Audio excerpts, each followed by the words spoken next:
रूहानी मिलिट्री, समय है तैयार होने का। रूहानी मिलिट्री के लिए रूहानी मार्शल की गाइडलाइंस। ஆன்மீக மிலிட்ரி தயாராகுவதற்கான நேரமாகியிருக்கிறது. ஆன்மீக மிலிட்ரிக்காக ஆன்மீக மார்ஷலின் கைட்லைன்ஸ். सबसे ऊंची मिलिट्री है அனைத்தை விட உயர்ந்த மிலிட்ரி क्या? जैसे रेलवे है, என்ன? எது போல ரயில்வே இருக்கிறது, फाइनेंस है, ये सब क्या नाम गवर्नमेंट के अंग तो है ना. ரயில்வே மற்றும் ஃபைனான்ஸ் இதெல்லாம் கவர்மெண்டின் டிபார்ட்மெண்ட்ஸ் இல்லையா? उनमें सबसे जास्ती खर्चा किसके ऊपर होता है? அவைகளுக்குள் அதிகமாக செலவு எதுக்கு ஆகிறது? है मिलिट्री के ऊपर सबसे जास्ती खर्चा होता है. மிலிட்ரிக்கு தான் அதிகமாக எல்லாவற்றையும் விட அதிகமாக செலவாகிறது. ये भी शिव बाबा की मिलिट्री है. இதுவும் சிவபாபாவின் மிலிட்ரி ஆகும். क्या? रूहानी मिलिट्री. என்ன? ஆன்மீக மிலிட்ரி. लेकिन इसमें वो ही लिए जाएंगे. ஆனால் இதில் அவர்கள்தான் எடுத்துக்கொள்ளப்படுவார்கள். क्या बताए? என்ன சொன்னாங்க? आज्ञाकारी, वफादार, फरमानबरदार, ईमानदार. ஆக்ஞாக்காரி, கட்டளை கீழ்ப்படிந்த, ஈமான்தாரி, நேர்மையான, வஃபாதாரி, நம்பிக்கைக்குரிய மற்றும் ஃபர்மான் வர்தார், ஆணைக்குட்பட்ட. आज बनना चाहो तो आज बन जाओ. இன்று ஆக வேண்டும் என்றால் இன்றே ஆகிவிடுங்கள். अव्वल नंबर में चले जाओ. முதல் நம்பரில் சென்று விடுங்கள். फर्स्ट क्लास ऊंचे ऊंचे ऑफिसर्स की कैटेगरी में आ जाओ. ஃபர்ஸ்ட் கிளாஸ் உயர்ந்ததில் உயர்ந்த ஆபீசர்ஸ் கேட்டகரியில் வந்து விடுங்கள். अरे मिलिट्री में रैंक होते हैं कि नहीं? அரே, மிலிட்ரியில் ரேங்க் இருக்கா இல்லையா? बाद में बनेंगे तो नीचे रैंक में जाएंगे. பின்னால் ஆகுவீர்கள் என்றால் கீழான ரேங்கில் சென்று விடுவீர்கள். नहीं बनेंगे ஆகவில்லை என்றால் तो रूहानी मिलिट्री से शूट. ஆன்மீக மிலிட்ரியிலிருந்து ஷூட். क्योंकि अंत में मार्शल लॉ लागू होने वाला है. ஏனென்றால் கடைசியில் மார்ஷல்லா அவருடைய ஆர்டர் வந்து நடக்கும். ये क्या होता है? இது என்ன? है मिलिट्री में सबसे ऊंचा पार्टधारी कौन होता है? மிலிட்ரியில் அனைத்து பதவிகளை விட உயர்ந்த பதவி எது? सबसे ऊंचा पदाधीश कौन सा होता है? அனைத்து பதவிகளிலும் உயர்ந்த பதவி கொண்ட அந்த இடம், அந்த பதவி எது? அந்த பதவிக்கான அதிகாரி commander. Commander. Military commander marshal. Military commander marshal. और हमारी रूहानी मिलिट्री का मार्शल कौन है? நம்முடைய ஆன்மீக மிலிட்ரியின் மார்ஷல் யாரு? शंकर. சங்கர். तो शंकर के हाथ में सारी सत्ता आ जाएगी. சங்கரின் கையில் முழு பவர் வந்துவிடும். क्या? अभी से अभ्यास डालो. என்ன?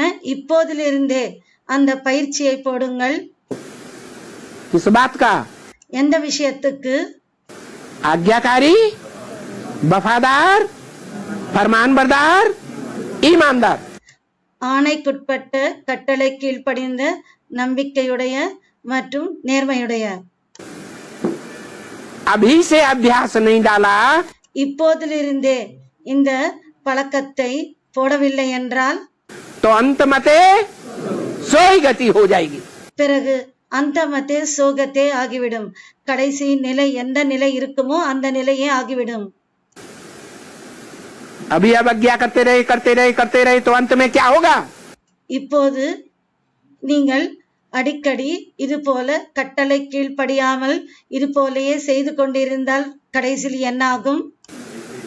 अवज्ञा ही कर देंगे. கட்டளை கீழ்ப்படியாமல் தான் இருப்பீர்கள். और शूट कर दिए जाएंगे. பிறகு ஷூட் ஆகிவிடுவீர்கள். सूर्यवंशियों से ही बाहर. சூரிய வம்சத்திலிருந்து வெளியே சென்று விடுவீர்கள். न प्रजा में आएंगे, பிரஜையிலும் வரமாட்டீர்கள், न ऊंचा पद पाएंगे. மற்றும் உயர்ந்த பதவியும் அடைய மாட்டீர்கள். तो क्या करना चाहिए? பிறகு என்ன செய்ய வேண்டும்? बहुत बढ़िया प्रश्न पूछ लिया. ரொம்ப நல்ல கேள்வியை கேட்டீர்கள்.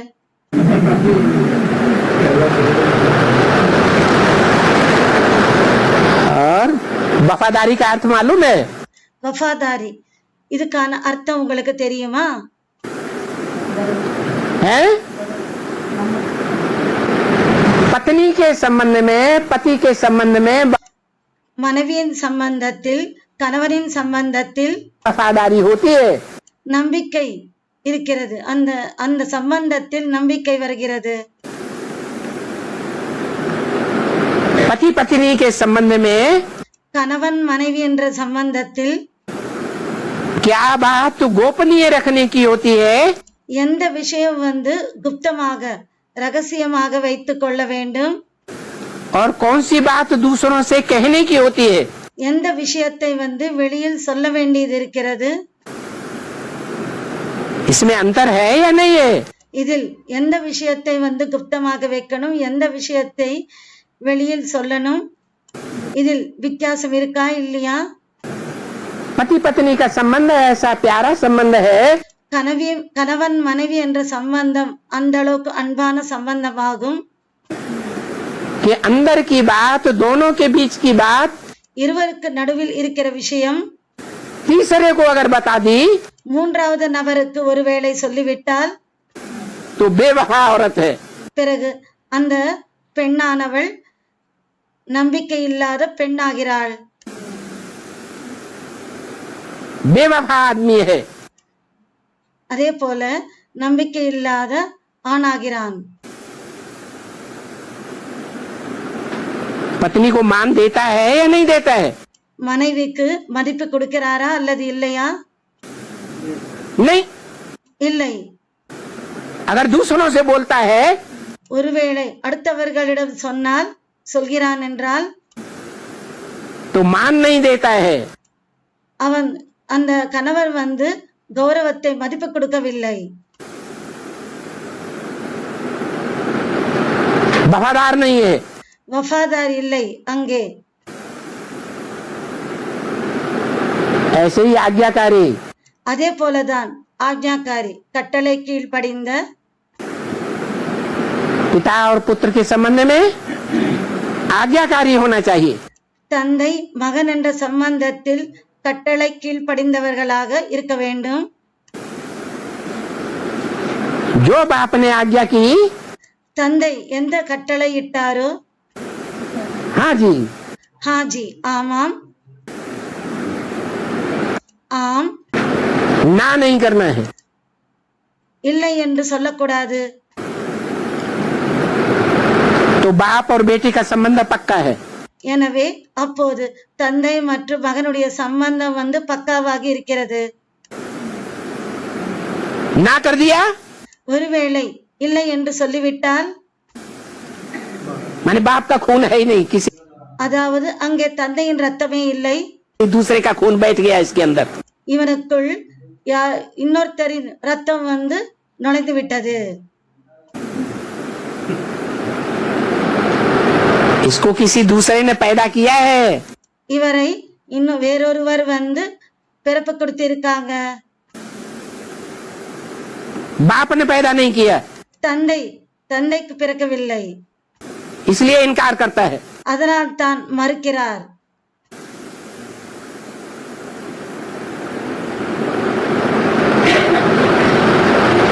सूर्य का खून है ही नहीं. சூரியனின் ரத்தமே இல்லை.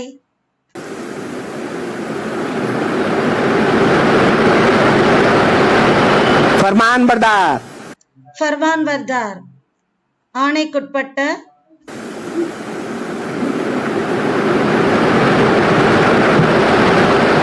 बाप बच्चे को माफ करता है या नहीं करता है?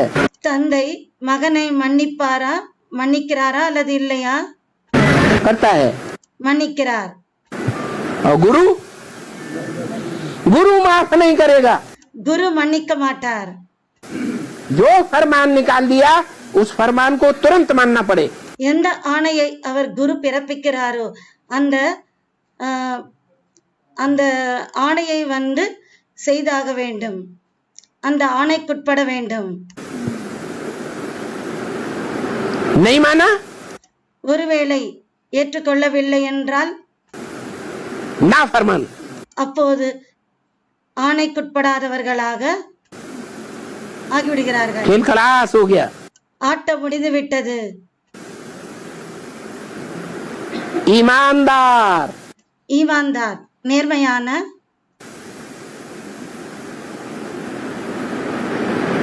टीचर और स्टूडेंट के संबंध में ईमानदार, டீச்சர் மற்றும் ஸ்டூடெண்டின் சம்பந்தத்தில் நேர்மை இருக்க வேண்டும்।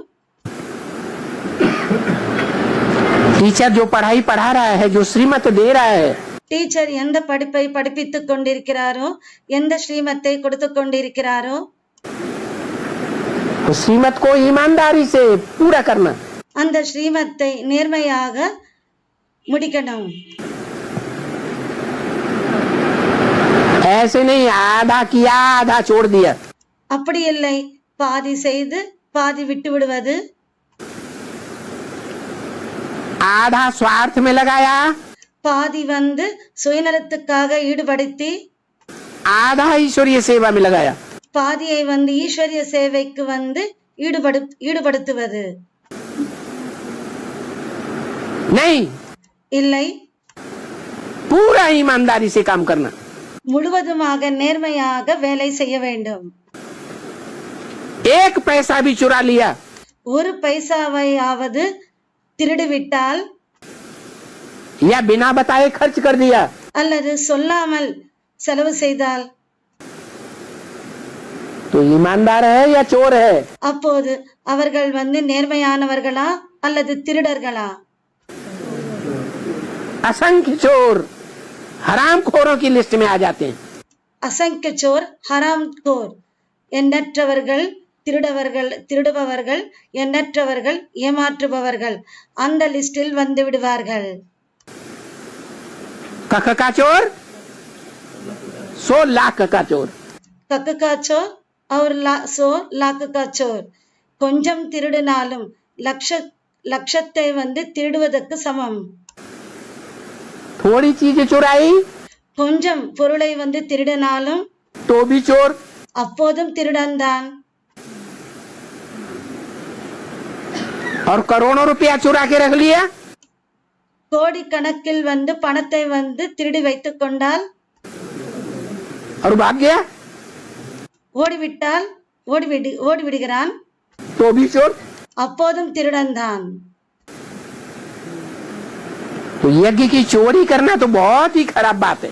எனவே யஜ்ஜத்தில் இருந்து திருடுவது மிகவும் கெட்ட விஷயமாகும், மோசமான விஷயமாகும்। ये बहुत ऊंची मिलिट्री है। இது மிகவும் உயர்ந்த மிலிட்டரி ஆகும்। क्या है? என்ன? ऊंची तो ऊंची मिलिट्री है। உயர்ந்ததில் உயர்ந்த மிலிட்டரி। जैसे देश देशांतर में मिलिट्री होती है, எது போல ஒவ்வொரு நாட்டிலும் மிலிட்டரி இருக்கிறது। तो कितनी अटेंटिव रहती है, எவ்வளவு அட்டென்டிவாக இருக்கிறார்கள், அட்டென்ஷனாக இருக்கிறார்கள், अलर्ट रहती है। அலர்ட்டாக இருக்கிறார்கள்। तो ऐसे ही ये रूहानी मिलिट्री, அதே போலதான் இந்த ஆன்மீக மிலிட்டரி, इसको बहुत अलर्ट होकर के रहना है। இதில் மிகவும் அலர்ட் ஆகி இருக்க வேண்டும்। जैसे मिलिट्री होती है, எது போல மிலிட்டரி இருக்கிறது, तो मिलिट्री के वॉरियर्स को तुरंत ऑर्डर मिलता है, तुरंत उनको तैयार हमला करने के लिए तैयार होना पड़ता है। அப்போ மிலிட்டரியில் இருக்கிற படைகளுக்கு ஆர்டர் வந்து கிடைத்தால் உடனே அவர்கள் தயாராகி விட வேண்டும்। ऐसे तैयार रहना चाहिए, அது போல தயாராக இருக்க வேண்டும்। क्योंकि तुम हो रूहानी वॉरियर। ஏனென்றால் நீங்கள் ஆன்மீக சேனைகளாவீர்கள். बोला है unknown but very well known warriors. हाँ तो अंत में रोने मिलिट्री क्या काम करेंगे? यही काम करेगी. அவங்க கேள்வி கேட்கறாங்க, அவங்க என்ன வேலை செய்வாங்க கேட்கறாங்க. இந்த வேலை தான் செய்வார்கள். जो अभी तक गुप्त है, இதுவரைக்கும் குப்தமாக இருக்கிறார்கள். दुनिया वाले इनको नहीं जानते हैं. உலகத்தினருக்கு இவர்களை தெரிவதில்லை. ये अंडरग्राउंड है. இவர்கள் அண்டர் கிரவுண்டாக இருக்கிறார்கள். दुनिया वाले जानते हैं क्या? உலகத்தினருக்கு தெரியுமா என்ன? नहीं जानते. அவர்களுக்கு தெரியாது. जब विनाश होगा எப்போது அழிவு ஆகுமோ तो ये मिलिट्री बाहर निकल पड़ेगी. இந்த மிலிட்டரி வெளியில் வருவாங்க. सारी दुनिया में छा जाएगी. முழு உலகத்திலும் அவர்கள் படர்வார்கள். सारी दुनिया पहचान लेगी. முழு உலகமும் தெரிந்து கொள்ளும். कि अभी तक ये अननोन थे, இதுவரைக்கும் இவர்கள் யாருக்கு தெரியாமல் இருந்தார்கள். अब वेरी वेल नोन हो गए. இப்போது வெரி வெல் நோன், அனைவருக்கும் தெரிந்தவர்களாக ஆகிவிட்டார்கள். सारी दुनिया के आंखों में चमक मारेंगे. முழு உலகத்தில் உள்ளவர்கள் கண்களுக்கு இவர்கள் பிரகாசிப்பார்கள். जब सदगुरु का पार्ट डिक्लेयर होता है, எப்போது சத்குருவின் பாட்டு வந்து டிக்ளேர் ஆகுமோ சத்குரு பாட்டு வந்து டிக்ளேர் ஆகுது அப்போன்னு சொல்றாங்க. तब वो मिलिट्री அப்போ வந்து மிலிட்டரி வந்து வெளிப்படுது. अभी गुप्त है. ஆனா இப்போ வந்து குப்தமாக இருக்கு. रूहानी ड्रिल. ஆன்மீக ட்ரில். बाप दादा ने पहले भी एक रूहानी ड्रिल सिखाई है. பாப் தாதா முதல்லயே இந்த ஆன்மீக ட்ரில்லை கற்றுக் கொடுத்தார். वो कौन सी ड्रिल है? அது எந்த ட்ரில்? हैं? कौन सी ड्रिल सिखाई? எந்த ட்ரில்லை கற்றுக் கொடுத்தார்? अभी अभी मालिक இப்போதே மாலிக்காக, और अभी अभी बालक. இப்போதே பாலக்காக, பாலகனாக, सोचने में भी, बोलने में भी யோசிப்பதிலும் பேசுவதிலும் और करने में भी. மற்றும் செய்வதிலும். जब पूछा जाए तो मालिक बन करके बताना चाहिए. கேட்கும்போது மாலிக்காக ஆகி சொல்ல வேண்டும். अपना विचार, अपना फैसला बताना चाहिए. தங்களுடைய எண்ணத்தையும் அவர்களுடைய தீர்வையும் வந்து சொல்ல வேண்டும். அவர்களுடைய முடிவை சொல்ல வேண்டும், எண்ணத்தையும் சொல்ல வேண்டும். और जब फाइनल हो जाए எப்போது ஃபைனல் ஆகும் பொழுது तो बालक बन करके मान लेना चाहिए. அப்போது பாலகர்களாகி ஏற்றுக்கொள்ள வேண்டும். तो विचार देने में मालिकपन, எனவே எண்ணும்போது மாலிக்காக, मेजॉरिटी के फाइनल होने के बाद மெஜாரிட்டியாக ஃபைனல் ஆன பிறகு बालकपन, பாலக்பன், பாலகனாக. ये मालिक और बालक, இந்த மாலிக் மற்றும் பாலகன், ये रूहानी ड्रिल बहुत बहुत आवश्यक है. இந்த ஆன்மீக ட்ரில் மிக மிக அவசியமானது. सिर्फ बाप दादा के 3 शब्द शिक्षा की याद रखो. வெறும் பாப்தாதாவின் இந்த 3 சொற்களை வந்து கவனமாக வைத்துக் கொள்ளுங்கள், நினைவில் வைத்துக் கொள்ளுங்கள். वो 3 शब्द याद हैं? அந்த 3 சொற்கள் வந்து நினைவில் இருக்கிறதா? हैं? क्या याद है? என்ன நினைவில் இருக்கு? हाँ, मनसा में निराकारी, மனதில் நிராகாரி, वाचा में निरहंकारी, பேச்சில் நிரகங்காரி, वाचा में से कोई ऐसा बोल न निकले பேச்சில் அது போல ஒரு சொல் கூட வெளிவரக்கூடாது जो अहंकार पने को साबित करता हो. அகங்காரத்தை வந்து அங்கு அகங்காரம் இருக்கு என்பது நிரூபணமாகுவது போல.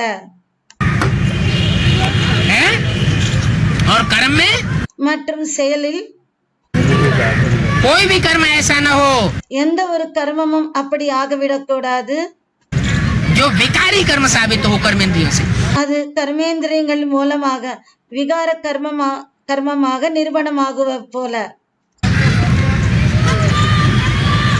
भी संकल्प करते हो எப்போது நீங்கள் சங்கல்பம் செய்கிறீர்களோ तो निराकारी स्थिति में स्थित होकर संकल्प करो நிராகார ஸ்திதியில் இருந்து கொண்டு சங்கல்பம் செய்யுங்கள் और सब कुछ भूल जाए மற்றும் அனைத்தும் மறந்துவிடணும்.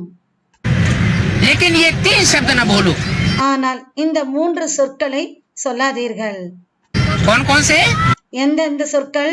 निराकारी निरहंकारी मनसा में निराकारी वाचा में निरहंकारी மனதில் வந்து நிராகாரி, பேச்சில் நிரகங்காரி, और कर्मणा में क्या கர்மனாவில் என்ன? निर्विकारी நிர்விகாரி. रूहानी ड्रिल जानते हो? ஆன்மீக ட்ரில்லை தெரியுமா? जैसे शारीरिक ड्रिल के अभ्यासी 1 सेकेंड में जहां और जैसे अपने शरीर को मोड़ने चाहें वहां मोड़ सकते हैं. எது போல சரீரத்துக்கான ட்ரில்லுக்கு வந்து பயிற்சியாக இருப்பவர்கள் 1 செகண்டில் எங்கே மற்றும் எப்படி தங்களுடைய சரீரத்தை வந்து வளைக்கணுமோ திருப்பணுமோ அங்கே அவர்கள் அந்த உடலை வந்து திருப்ப முடியும். ऐसे रूहानी ड्रिल करने के अभ्यासी 1 सेकेंड में बुद्धि को जहां चाहो जब चाहो उसी स्टेज पर उसी परसेंटेज से स्थित कर सकते हो. அதே போல ஆன்மீக ட்ரில் செய்வதற்கான பயிற்சியாளர்கள் 1 செகண்டில் புத்தியை எங்கே வேண்டுமோ எப்போது வேண்டுமோ அந்த ஸ்டேஜில் அந்த பர்சன்டேஜில் நிலைத்திருக்க முடிகிறதா? ऐसे एवरेडी रूहानी मिलिट्री बने हो. அதுபோல எவரடி ஆன்மீக மிலிட்ரியாக ஆகினீர்களா? अभी अभी ऑर्डर हो अपने संपूर्ण निराकारी निरहंकारी निर्विकारी स्टेज पर स्थित हो जाओ. இப்போதே ஆர்டராக ஆகணும்.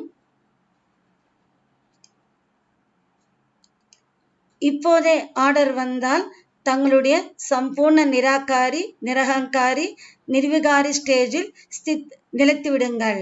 निरहंकारी निर्विकारी स्टेज पर स्थित हो जाओ तो क्या स्थित हो सकते हो? எனவே நீங்கள் நிலைத்திருக்க முடியுமா? व साकार शरीर साकारी सृष्टि व विकारी संकल्प न चाहते हुए भी अपने तरफ आकर्षित करेंगे.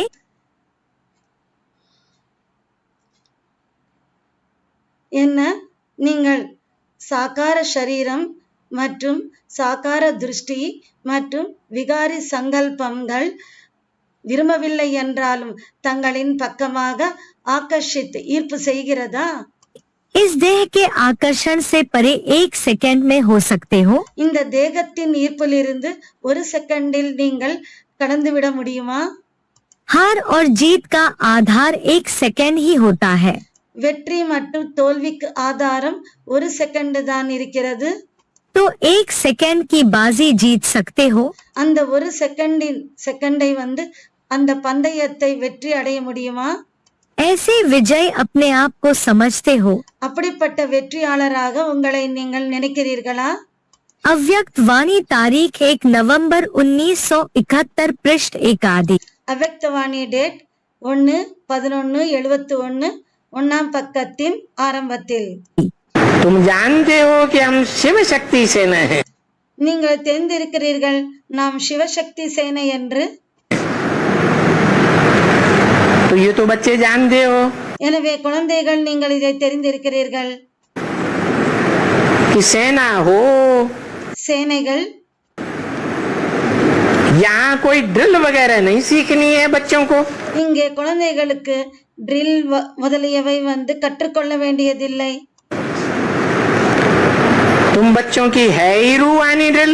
உங்களுடையது ஆன்மீக ட்ரில் ஆகும். तुम्हारी कोई जिस्मानी ड्रिल तो है नहीं. உங்களுடையது என்னவோ சரீரத்துக்கான ட்ரில் என்னவோ இல்லை. जो बाप समझाते रहते हैं बच्चे, தந்தை புரிய வைத்துக் கொண்டிருக்கிறார் குழந்தைகளே. और ये ड्रिल बहुत नामी ग्रामी है भारत की. இந்த பாரதத்தின் ட்ரில் மிகவும் புகழ் பெற்றதாகும். क्योंकि ये है राजयोग की ड्रिल. ஏனென்றால் இது ராஜயோகத்தின் ட்ரில் ஆகும். इसको कहा ही जाता है योग की ड्रिल. இதுக்கு யோகத்தின் ட்ரில் என்று சொல்லப்படுகிறது. आत्मा को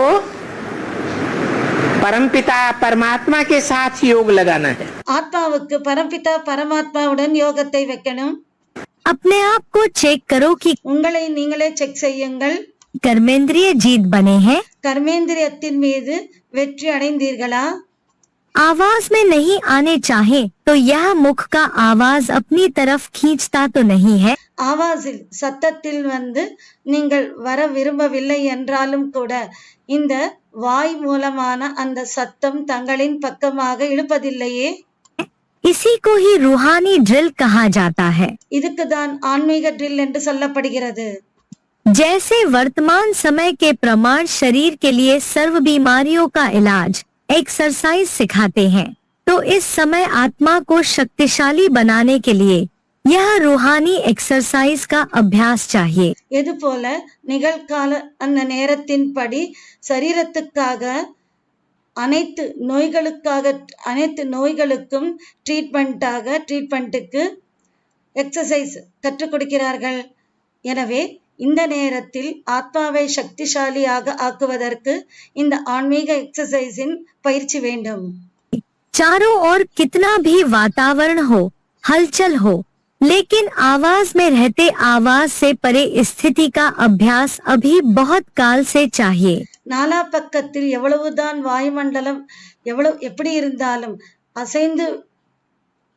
அசைந்து விடுகிறது போல இருந்தாலும், ஆனால் சத்தத்தில் இருந்து கொண்டே அந்த சத்தத்திலிருந்து அப்பாற்பட்ட நிலையினுடைய அந்த பயிற்சி இப்போதே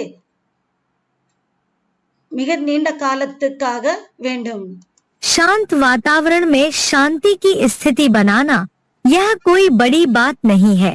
சாந்தியாக இருக்கிற அந்த வாயுமண்டலத்தில் சாந்தியின் நிலை உருவாக்குவது இது பெரிய விஷயம் இல்லை.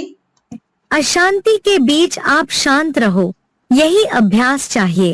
அசாந்திக்கு நடுவில் நீங்கள் சாந்தியாக இருங்கள், இந்த பயிற்சி தான் வேண்டும். अव्यक्त वाणी तारीख 16 मार्च 1986 पृष्ठ 262 अंत 263 आदि. அவ்யக்தவாணி டேட் 16/3/86 262வது பக்கத்தின் கடைசியில் 263 பக்கத்தின் ஆரம்பத்தில். तो ये रूहानी मिलिट्री तैयार हो रही है. எனவே இந்த ஆன்மீக ட்ரில் ஆன்மீக மிலிட்டரி தயாராகி கொண்டிருக்கிறது.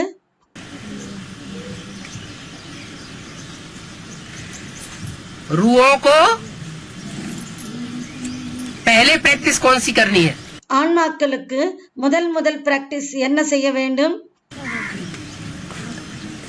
जो रूहानी मिलिट्री के वारियर्स हैं उनको पहली प्रैक्टिस कौन सी करनी चाहिए? யார் ஆன்மீக மிலிட்டரியின் படைகளாக சேனைகளாக இருப்பவர்களுக்கு முதலில் என்ன பிராக்டிஸ் செய்ய வேண்டும்? आत्माभिमानी बने. ஆத்மாபிமானியாக ஆகுவதற்கான. क्या करेंगे उसके लिए? அதுக்காக என்ன செய்வீர்கள்? हैं? जोर से बोलो. ஜோரா சொல்லுங்க. 24 घंटे यही करते रहेंगे. साकारी आकारी निराकारी, साकारी आकारी निराकारी. அவங்க சொல்றாங்க சாக்காரி ஆக்காரி நிராகாரி 24 மணி நேரமும் சாக்காரி ஆக்காரி நிராகாரி செய்து கொண்டே இருப்பீர்களா? पवित्रता को जितना मानता देंगे उतनी आत्मा में बदल जाएंगे. பவித்ரதாவுக்கு எந்த அளவுக்கு நாம் மதிப்பு கொடுப்போமோ அந்த அளவுக்கு நம்ம ஆத்மாபிமானியாக ஆகுவோம் சொல்றாங்க. को सिर्फ मान देने से ही हो जाएगा. பவித்ரதாவுக்கு வெறும் மதிப்பை கொடுப்பதினால் கௌரவத்தை கொடுப்பதினால் மட்டும் ஆகிவிட முடியுமா? प्रैक्टिस करनी है सवेरे को उठ करके. பிராக்டிஸ் செய்யணும். காலையில் எழுந்து कुछ भी याद ना आए. எதுவும் நினைவில் வரக்கூடாது. क्या? என்ன? इन आँखों से जो कुछ भी देखते हैं उनमें से कुछ भी याद ना आए. இந்த கண்களின் மூலமாக எதையெல்லாம் பார்க்கிறோமோ அது ஒன்றும் நினைவில் வரக்கூடாது. क्या याद आए? என்ன நினைவுக்கு வரணும்? मैं आत्मा ज्योति बिंदु. நான் ஆத்மா ஜோதி புள்ளி. बाप भी बाद में. தந்தையும் கூட பின்னால் தான். मैं आत्मा स्टार நான் ஆத்மா நட்சத்திரம். 15 मिनट 20 मिनट आधा घंटा 15 நிமிடம், 20 நிமிடம், அரை மணி நேரம். ये प्रैक्टिस जितनी ही सवेरे उठते उठते ये संकल्प पक्का करेंगे. இந்த பிராக்டிஸை காலையில் எழுந்து எவ்வளவுக்கு எவ்வளவு இந்த பிராக்டிஸை செய்வீர்களோ, இந்த சங்கல்பம் செய்வீர்களோ, उतनी रूहानी मिलिट्री के मजबूत वारियर बनेंगे. அந்த அளவுக்கு நீங்கள் ஆன்மீக மிலிட்டரியின் வலுவான வாரியராக ஆகுவீர்கள், படை வீரராகுவீர்கள். और वारियर ऐसा नहीं है कि वारियर हमेशा सिपाही सिपाही ही रहता है. வாரியர் எப்போதுமே அப்படி இல்லை, எப்போதுமே படை வீரராக சிப்பாயியாகவே இருப்பாங்க, அப்படி இல்லை. सिपाही अगर अच्छा काम करे அந்த சிப்பாயி ஒருவேளை நல்ல வேலை செய்தால் तो सबकी नजरों में चढ़ता जाता है. அனைவருடைய பார்வையில் அவர் ஏறிக்கொண்டே செல்வார். और वो सिपाही क्या बन सकता है? மற்றும் அந்த சிப்பாயி என்ன ஆக முடியும்? सम्राट भी बन सकता है. சம்ராட்டும் கூட ஆக முடியும். इसलिए होल दिल नहीं होना चाहिए. அதனால் பலவீனமான மனம் கொண்டவர்களாக இருக்கக்கூடாது. बाप तो बैठे हुए हैं. தந்தை அமர்ந்திருக்கிறார். वर्षों से ये बात बताए रहे हैं. हिम्मते बच्चे வருடக்கணக்கில் இந்த விஷயத்தை சொல்லிக் கொண்டிருக்கிறார். ஹிம்மத்தே வச்சே, குழந்தைகள் தைரியம் வைத்தால் मदद. தந்தை உதவியாக இருப்பார்.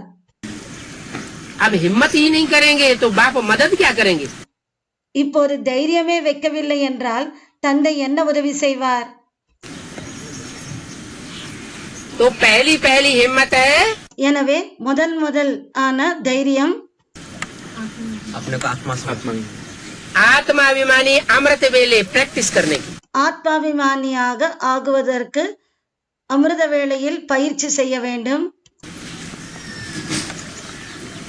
फिर अगर सवेरे उठ करके प्रैक्टिस भी की சரி, அமிர்த வேளையில் எழுந்து இந்த பிராக்டிஸ் செய்தீர்கள், और उसमें बहुत कुछ सफल भी हुए, பிறகு அதில் கொஞ்சம் நீங்கள் வெற்றியும் அடைந்தீர்கள். और प्रैक्टिस करते करते थोड़ा अलबेलापन आया और सो गए, அந்த போல பிராக்டிஸ் செய்து செய்து பிறகு கொஞ்சம் சோம்பல் கொஞ்சம் தூங்கிவிட்டால் तो की हुई सारी मेहनत सब चट हो जाती. அனைத்து உழைப்பும் காலியாகிவிடும். कुंभकर्ण के हिस्से में चली जाती है. கும்பகர்ணனின் அந்த பாகத்தில் சென்றுவிடும், அவனுடைய கணக்கில் சென்றுவிடும். फिर क्या करना चाहिए? பிறகு என்ன செய்ய வேண்டும்? कोई जरूरी नहीं है कि 2 बजे 1 बजे ही उठा जाए. 1 மணிக்கோ 2 மணிக்கே எழுந்து கொள்ளணும் என்ற அவசியம் இல்லை. क्या? என்ன? अपनी शक्ति के अनुसार धीरे धीरे प्रैक्टिस करें. தங்களுடைய சக்திக்கு அனுசாரமாக மெதுமெதுவாக பிராக்டிஸ் செய்ய வேண்டும். ऐसे नहीं को उमंग उत्साह में आ गए, बाबा की अच्छी सी वाणी सुन ली, அப்படி இல்லை, ஊக்கம் உற்சாகத்தில் பாபாவின் வாணியை கேட்டு कोई आत्माओं ने फोर्स भर दिया, ஒரு ஆத்மா யாரோ ஒரு ஆத்மா ஃபோர்ஸ் நிரப்பிட்டாங்க, तो गैस के गुब्बारे बन गए. அப்போது கேஸ் பொங்கி கேஸ் நிரப்பி இருந்தால் அது எப்படி பொங்கி வரும்? गैस का गुब्बारा क्या करता है? அந்த கேஸ் அந்த இது என்ன செய்யும்? அந்த கேஸ் குப்பாரா என்ன செய்யும்? जितनी ज्यादा गैस भर जाती है तो बहुत ऊंचा उड़ता है. அந்த பலூனில் எந்த அளவுக்கு கேஸ் நிரப்பப்படுமோ அந்த அளவுக்கு உயரத்தில் பறக்கும். फिर धीरे धीरे उसकी गैस खत्म होने लगती है तो क्या करता है? பிறகு மெதுமெதுவாக அதில் கேஸ் தீர்ந்து போகும்போது அது என்ன செய்யும்? என்ன ஆகும்? नीचे आने लगता है. கீழே வர தொடங்கிவிடும். तो गैस का गुब्बारा भी नहीं बनना है. அது போல கேஸ் பலூனாக ஆகிவிடக் கூடாது. जो काम करना है दृढ़ता से करना है. எந்த வேலை செய்யணுமோ அதை உறுதியுடன் செய்ய வேண்டும். करके ही छोड़ना है. செய்துதான் விடணும். अभी तो कितनी अच्छी बात बताई हुई है. இப்போது எவ்வளவு நல்ல விஷயத்தை சொல்லியிருக்கிறார். संगम युग है असंभव को संभव करने का युग. சங்கம யுகம் நடக்காததை நடத்தி வைக்கக்கூடிய யுகமாகும். अगर संगम युग में ऐसे कार्य न करने की हिम्मत की, ஒருவேளை சங்கம யுகத்தில் அதுபோல காரியத்தை செய்வதற்கு தைரியம் வைக்கவில்லை என்றால்,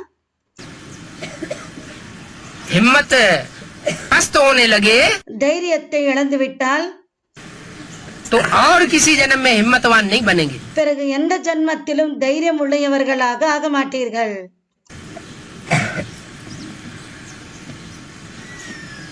फिर पद नीचा होता रहेगा. பிறகு பதவி கீழே ஆகிக் கொண்டே போகும்.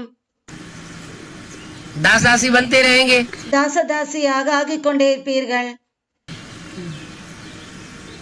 प्रजा बनते रहेंगे. பிரஜையாக ஆகிக் கொண்டே இருப்பீர்கள். रूहानी ड्रिल आती है. ड्रिल में क्या करना होता ஆன்மீக ட்ரில் வருகிறது. ட்ரில்லில் என்ன செய்ய வேண்டியிருக்கிறது? है? ड्रिल अर्थात शरीर को जहाँ चाहे वहाँ मोड़ सके, और रूहानी ड्रिल अर्थात रूह को जहाँ जैसे और जब चाहे वहाँ स्थित कर सके, अर्थात अपनी स्थिति जैसी चाहे वैसी बना सके. इसको कहते हैं रूहानी ड्रिल. ட்ரில் என்றால் சரீரத்தை எங்கே வேண்டுமோ அங்கே திருப்ப முடியணும். மற்றும் ஆன்மீக ட்ரில் என்றால் ஆத்மாவை எங்கே, எது போல மற்றும் எப்போ வேண்டுமோ அங்கே நிலைக்க வைக்கணும், நிலைக்க வைக்க முடியணும். அப்படி என்றால் தங்களுடைய ஸ்திதி நிலை எப்படி வேண்டுமோ அது போல ஆக்க முடியணும். இதுக்கு ஆன்மீக ட்ரில் என்று சொல்கிறார்கள். जैसे सेना को मार्शल व ड्रिल मास्टर जैसे इशारा देते हैं वैसे ही करते हैं. எது போல சேனையை மார்ஷல் மற்றும் ட்ரில் மாஸ்டர் எது போல செய்கையை தருகிறார்களோ அதே போல செய்கிறார்கள். ऐसे स्वयं ही मास्टर व मार्शल बन जहाँ अपने को स्थित करनी चाहिए वहाँ कर सके. அதே போல சுயம் நாமே மாஸ்டர் மற்றும் மார்ஷல் ஆகி எங்கே நம்மை நிலைக்க வைக்க வேண்டுமோ அங்கே செய்ய முடியணும். ऐसे अपने आप के ड्रिल मास्टर बने हो. அதுபோல நீங்கள் உங்களுக்கு நீங்களே ட்ரில் மாஸ்டராக ஆகியிருக்கிறீர்களா? ऐसे तो नहीं कि मास्टर कहे हैंड्स डाउन और स्टूडेंट हैंड्स अप करे. அதுபோல இல்லாமல் மாஸ்டர் சொல்லி ஹேண்ட்ஸ் டவுன் மற்றும் ஸ்டூடெண்ட்ஸ் மாஸ்டர் ஹேண்ட்ஸ் டவுன் என்று சொல்லி பிறகு ஸ்டூடெண்ட்ஸ் ஹேண்ட்ஸ் அப் செய்தால், मार्शल कहे राइट और सेना करे लेफ्ट. மார்ஷல் ரைட் என்று சொல்லி சேனைகள் லெஃப்ட் செய்தால், ऐसे सैनिकों व स्टूडेंट्स को क्या किया जाता है? அப்படிப்பட்ட படை வீரர்கள் மற்றும் ஸ்டூடெண்ட்ஸை என்ன செய்யப்படுகிறது? डिसमिस. டிஸ்மிஸ். तो यहाँ भी स्वयं ही डिसमिस हो ही जाते हैं. எனவே இங்கேயும் சுயம் டிஸ்மிஸ் ஆகிவிடுகிறார்கள். अपने अधिकार से. தங்களுடைய அதிகாரத்திலிருந்து. प्रैक्टिस ऐसी होनी चाहिए जो एक सेकेंड में अपनी स्थिति को जहाँ चाहो वहाँ टिका सको. பிராக்டிஸ் அது போல இருக்க வேண்டும். ஒரு செகண்டில் தங்களுடைய நிலையை எங்கே வேண்டுமோ அங்கே நிலைக்க வைக்கணும். क्योंकि अब युद्ध स्थल पर हो. ஏனென்றால் இப்போது நீங்கள் யுத்த ஸ்தலத்தில் இருக்கிறீர்கள். युद्ध स्थल पर सेना अगर एक सेकेंड में डायरेक्शन को अमल में न लावे तो उनको क्या कहा जाएगा? யுத்தம் செய்யும் இடத்தில் சேனை ஒருவேளை ஒரு செகண்டில் டைரக்ஷனை அமலில் கொண்டு வரவில்லை என்றால் அவர்கள் என்ன சொல்லப்படுவார்கள்? इस रूहानी युद्ध स्थल पर भी स्थिति को स्थित करने में समय लगाते हैं, तो ऐसे सैनिकों को क्या कहें? இந்த ஆன்மீக யுத்த ஸ்தலத்திலும் கூட நிலையை நிலைப்பதில் நேரம் ஆகிறது என்றால் அப்படிப்பட்ட சைனிகர்களுக்கு அப்படிப்பட்ட படை வீரர்களை என்ன சொல்வது? अव्यक्त वाणी तारीख 23 अक्टूबर 1970 पृष्ठ 1 आदि। அவ்வக்தவாணி டேட் 23/10/70 1ஆம் பக்கத்தின் ஆரம்பத்தில் वर्तमान में क्या स्थिति है रूहानी मिलिट्री की? நிகழ்காலத்தில் ஆன்மீக மிலிட்டரியின் நிலை என்னவாக இருக்கிறது? ये देश है वीर जवानों का, अलबेलों का, मस्तानों का। इस देश का यारो क्या कहना। ये देश वीर जवानों का, अलबेलों का, मस्तानों का। इस देश का यारो क्या कहना।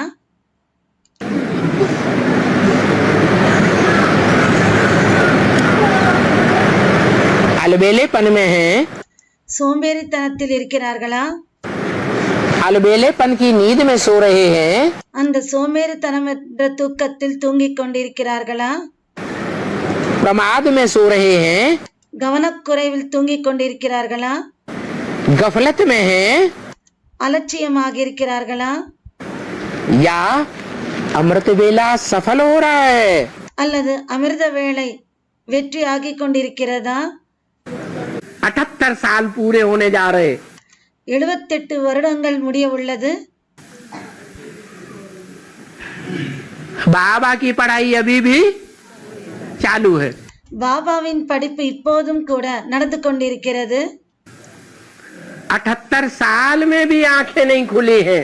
78 வருடங்களிலும் கூட இன்னும் கண்கள் திறந்து கொள்ளவில்லை। अलबेलापन चालू है।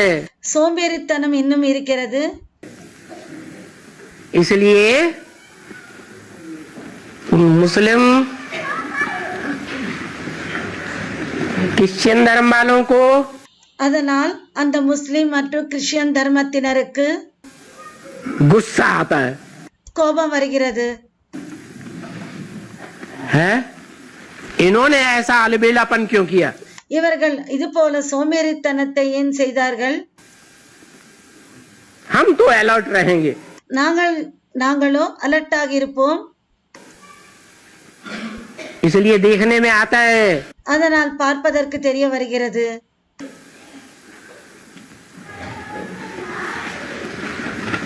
कि टाइम के ऊपर ज्यादा अटेंशन विदेशियों का रहता है, நேரத்தின் மீது அதிகமான அட்டென்ஷன் விதேசிகளுக்கு இருக்கிறதா? या भारतवासियों का रहता है। लेट लतीफ कौन होते हैं। அல்லது பாரதவாசிகளுக்கு இருக்கிறதா? நேரத்தை தாழ்த்துபவர்கள் யார் செய்கிறார்கள்? है भारतवासी लेट लतीफ होते हैं பாரதவாசிகள் தான் நேரத்தை தாழ்த்துபவர்கள்। और विदेशी आज भी हाँ अलर्ट रहते हैं। बहुत थोड़ा टाइम हमको मिला है। விதேசிகள் எப்போதும் அலர்ட்டாக இருக்கிறார்கள்। அவர்களுக்கு கொஞ்சம் நேரம் தான் கிடைத்திருக்கிறது। और जो बहुत थोड़ा टाइम हमको मिला है, எங்களுக்கு கொஞ்சம் நேரம் கிடைத்திருக்கிறது। ये अलबेले भारतवासियों के कारण मिला है। இந்த சோம்பேறித்தனமாக இருக்கிற பாரதவாசிகளால் கிடைத்திருக்கிறது। रूहानी मिलिट्री के वॉरियर्स बनने के लिए किन धारणाओं में परिवर्तन लाएं?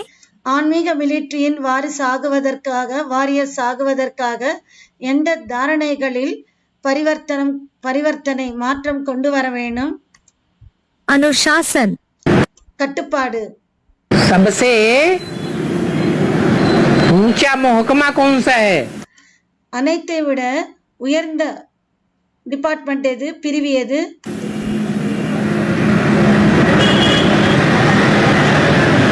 जिसमें अनुशासन बहुत तीखा होता है। இதில் கட்டுப்பாடுகள் மிகவும் அதிகமாக இருக்கிறது।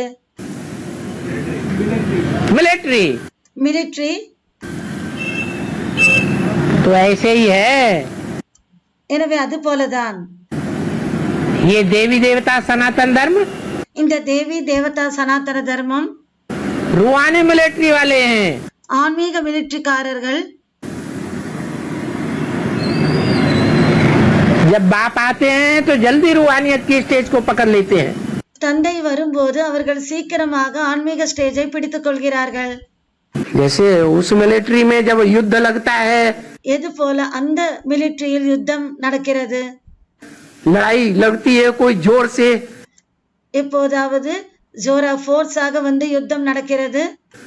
और कोई योद्धा कंट्रोल से बाहर हो जाए, ஒரு வீரர் வந்து கண்ட்ரோலில் இருந்து வெளியில் வந்து விட்டால் और अपने से ऊपर के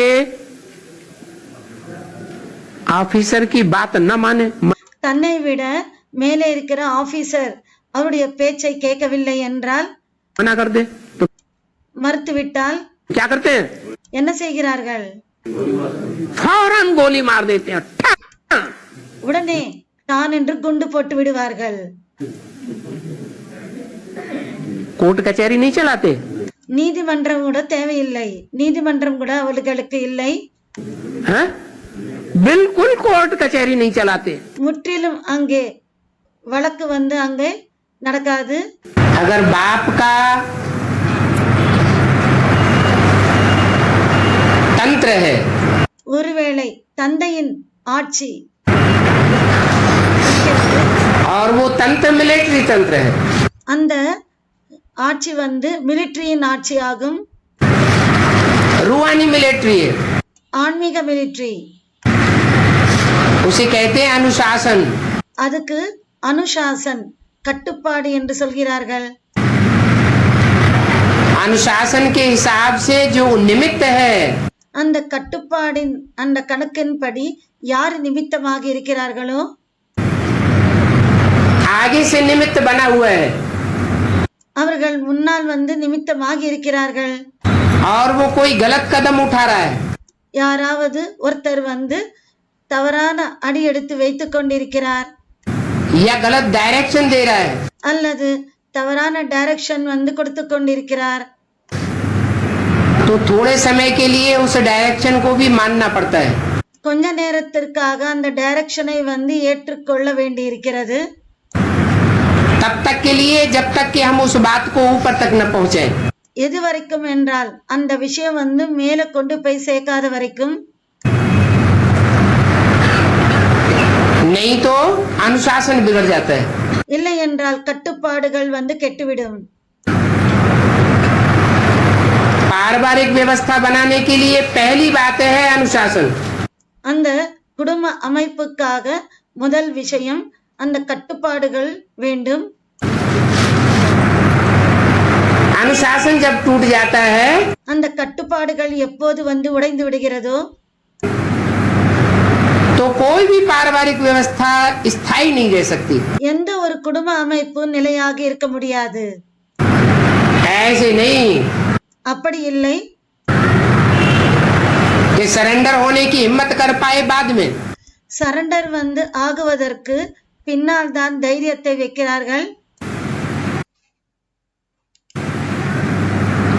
और चाहे कि हम जो पुराने हैं उनके सर के ऊपर बैठ करके बोलेंगे, பிறகு அந்த பழைய சரண்டர்ஸ் இருக்காங்க, அவர்களின் தலை மீது ஏறி உட்கார்ந்து கொண்டு பேச தொடங்கினால் பேசினால் तो ये कैसे हो सकता है? இது எப்படி நடக்க முடியும்? आत्मा आत्मा भाई भाई वो बात ठीक है, ஆத்மா ஆத்மா, சகோதரன் சகோதரன், இந்த விஷயம் சரிதான். लेकिन फिर भी ये देह का दुम्ब साथ में जुड़ा हुआ है. ஆனால் இந்த தேகாபிமானம் கூடவே இருக்கிறது. इससे भी तोड़ निभानी है. இதையும் கூட நாம் வந்து பேலன்ஸ் பண்ணணும், அதாவது இந்த நிர்வகிக்கணும். दोनों बातें साथ में चलेंगी. இரண்டு விஷயங்களும் கூடவே நடக்கும். हाँ, जब देह से बिल्कुल उपराम स्टेज हो जाए, எப்போது தேகத்திலிருந்து முற்றிலும் வந்து அப்பாற்பட்டு போகும் பொழுது, फिर तो पार्टी अपना खुल जाएगा. இப்போ பாட்டு தங்களுடைய பாட்டு வந்து திறந்துவிடும். फिर तो सबको मानना पड़ेगा कि हाँ ये आत्मा ऊंची है. அப்போது அனைவருக்கும் ஏற்றுக்கொள்ள வேண்டி இருக்கும், இந்த ஆத்மா வந்து உயர்ந்த பாட்டுதாரி என்று. ऊंचा बनने के लिए உயர்வடைவதற்காக कोई भी प्रकार का कायदे कानून तोड़ने की जरूरत नहीं है. எந்த ஒரு நியமங்களையும் சட்டங்களையும் வந்து உடைப்பதற்கு அவசியமில்லை. ला अपने हाथ में नहीं लेना चाहिए। சட்டத்தை நம்முடைய கையில் எடுத்துக்கொள்ள கூடாது.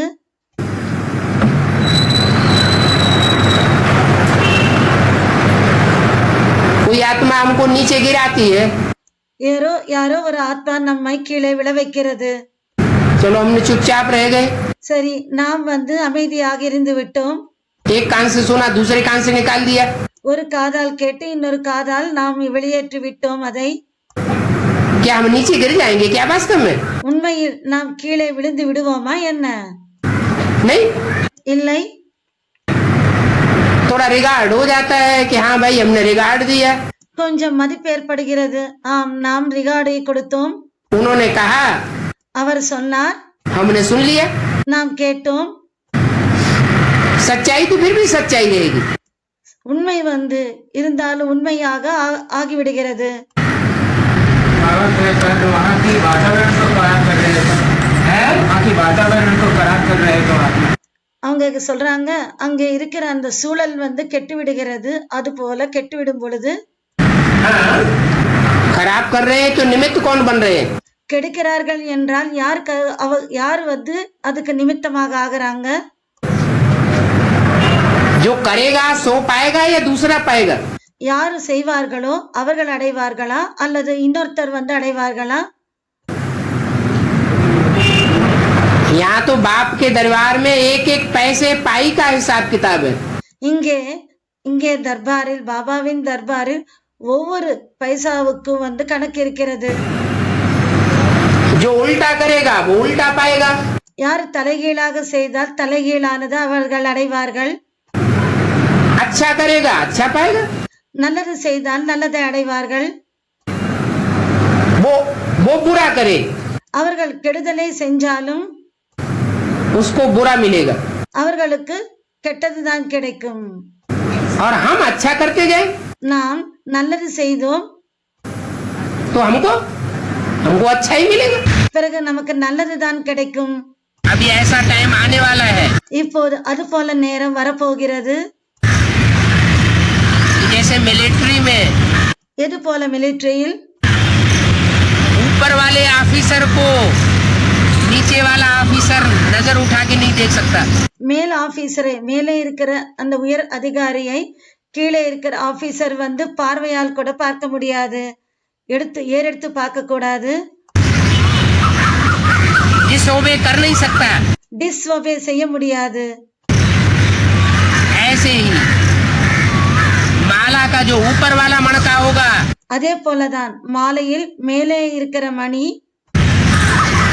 उसको नीचे वाले मणके उंगली तक नहीं उठा सकेंगे।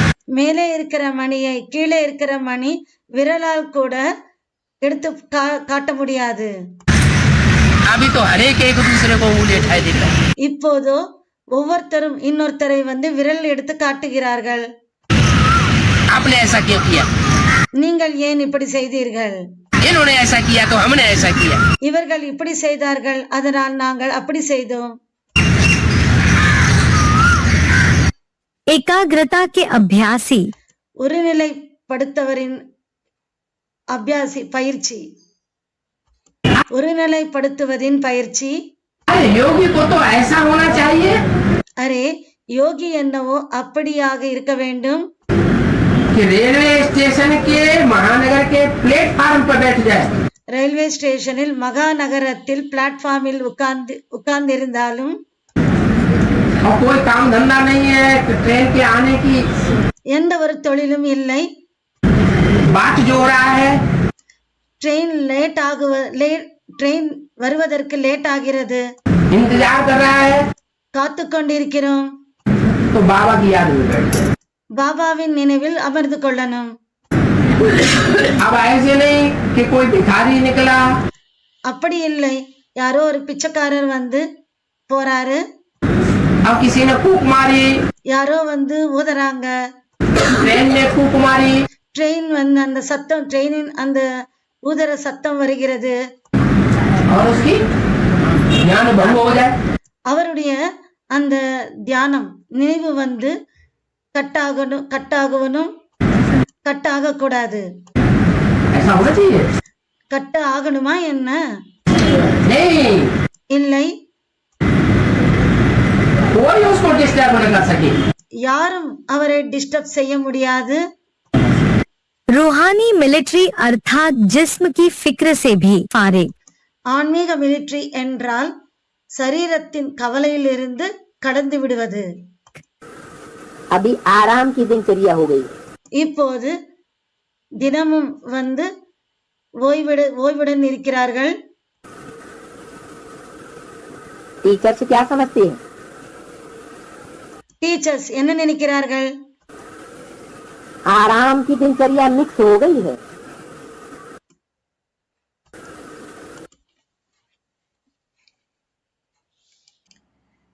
தினசரியாக ஓய்வெடுக்கும் வழக்கங்களில் மிக்ஸ் ஆகிவிட்டது. शरीर की छोटी छोटी बीमारियों के भी बहाने बनने लग पड़ते हैं। சரீரத்துக்கான சின்ன சின்ன நோய்களுக்கு கூட அவர்கள் சாக்கு சொல்கிறார்கள். पहले भी तो बीमारियां होती थी। முதலிலும் கூட நோய்கள் இருந்தது இல்லையா? लेकिन सेवा का उमंग बीमारी को मर्ज कर देता था। ஆனால் சேவையினுடைய அந்த ஊக்கம் உற்சாகம் நோயை வந்து மெர்ஜ் செய்து விடுகிறது. जब कोई आपके दिल पसंद सेवा होती है, எப்போது யாருக்காவது மனதுக்கு பிடித்த சேவையாக இருந்தால் तो बीमारी याद आती है। அப்போது நோய் ஞாபகத்துக்கு வருகிறதா? अगर आपको इंचार्ज बहन कहे, ஒருவேளை உங்களுக்கு இன்சார்ஜ் பஹன் சொன்னால், नहीं आपकी तबीयत ठीक नहीं है, இல்லை அவங்க சொல்றாங்க இன்சார்ஜ் பஹன் உங்களுடைய உடல்நிலை சரியாக இல்லை, दूसरे को करने दो, வேறொருவரை செய்ய விடுங்கள், तो आप ऐसी मन पसंद सेवा को दूसरों को करने देंगे? உங்களுக்கு பிடித்தமான வேலையை வேறொருவருக்கு கொடுக்க உங்களுக்கு மனசு வருமா? उस समय बुखार व सिरदर्द महसूस होता है। அந்த நேரத்தில் ஜுரம் தலைவலி உங்களுக்கு அனுபவம் அந்த உணர்கிறீர்களா? அந்த நேரத்தில் कहाँ चला जाता है? எங்கே சென்று விடுகிறது? और जब सेवा कोई पसंद नहीं होगी तो क्या होगा? சேவை ஒருவேளை பிடிக்காத சேவையாக இருந்தால் என்னவாக இருக்கும்? सिर दर्द भी आ जाएगा तो पेट दर्द भी आ जाएगा। தலைவலி வந்துவிடும், வயிறு வலி வந்துவிடும். सुनाया ना, बुखार कहेंगी तो टीचर कहेगी कि थर्मामीटर लगाओ। ஜுரம் என்று சொன்னால் அவங்க வந்து டீச்சர் சொல்வாங்க தெர்மாமீட்டர் வையுங்கள். और पेट दर्द सिर दर्द का तो थर्मामीटर है नहीं। வயிறு வலிக்கோ தலைவலிக்கோ தெர்மாமீட்டர் இல்லை. होगी मूड ठीक नहीं அவர்களுக்கு மூடு சரியில்லை, और कहेंगे पेट दर्द है। சொல்வாங்க வயிறு வலி என்று சொல்வாங்க. तो ये अलबेलेपन के बहाने हैं। எனவே இது சோம்பேறித்தனத்துக்கான சாக்குப்போக்காகும். तो बेहद की वैराग्य वृत्ति मर्ज हो गई है। எனவே எல்லைக்கு அப்பாற்பட்ட வைராகிய விருத்தி அங்கே மெர்ஜ் ஆகிவிட்டது. इसलिए स्वार्थ की सेवा में मन ज्यादा लगाते हैं। அதனால் சுயநலத்துக்கான சேவையை மனதை அதிகமாக ஈடுபடுத்துகிறார்கள், दौड़ के करते हैं। ஓடி செய்கிறார்கள். जहाँ स्वार्थ सिद्धि होती है, அங்கே சுவார்த்தம் சுயநலம் இருக்கிறது என்று நிரூபணமாகிறது. बेहद की वैराग्य वृत्ति में नहीं रहते। எல்லைக்கு அப்பாற்பட்ட வைராகிய விருத்தியில் இருப்பதில்லை. इसलिए ये बहानेबाजियां हो गई। அதனால்தான் இந்த சாக்குப்போக்கு ஆகிவிட்டது. शरीर सड़ते जाएंगे, சரீரம் அழுகிக் கொண்டே போகும், आत्मा पावरफुल होती जाएगी। ஆத்மா பவர்ஃபுல்லாக ஆகிக் கொண்டே போகும்.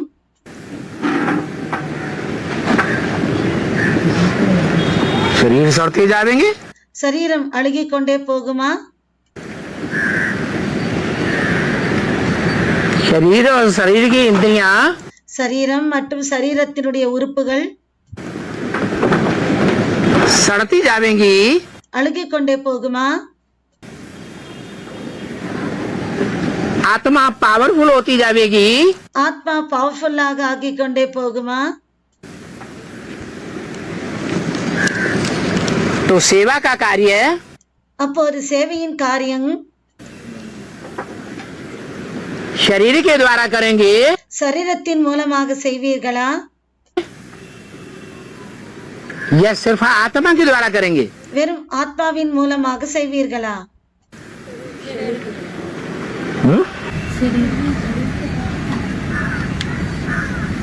शरीर का कोई चिंता नहीं रहता है जब आत्मा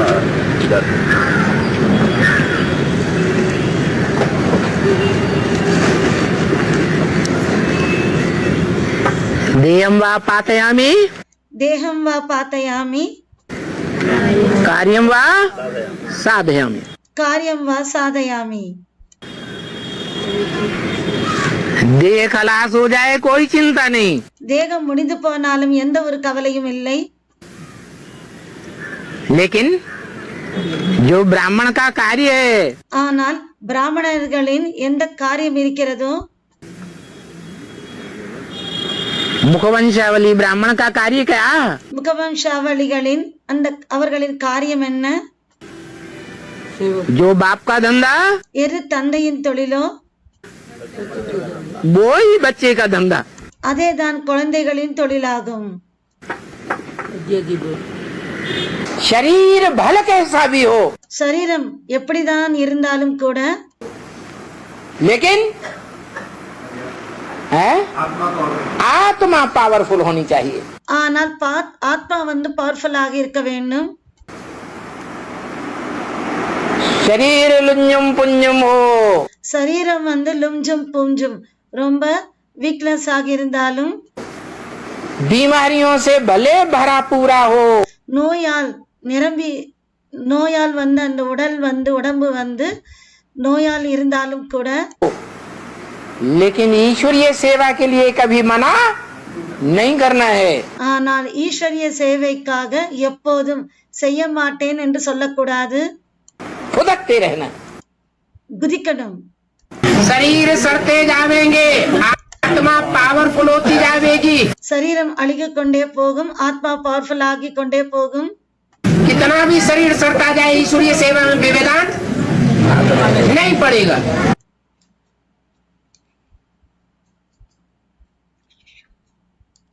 எவ்வளவுதான் சரீரம் அழுகிக் கொண்டே போனாலும், ஆனால் ஈஸ்வரிய சேவையில் எந்த ஒரு தடங்களும் ஏற்படாது.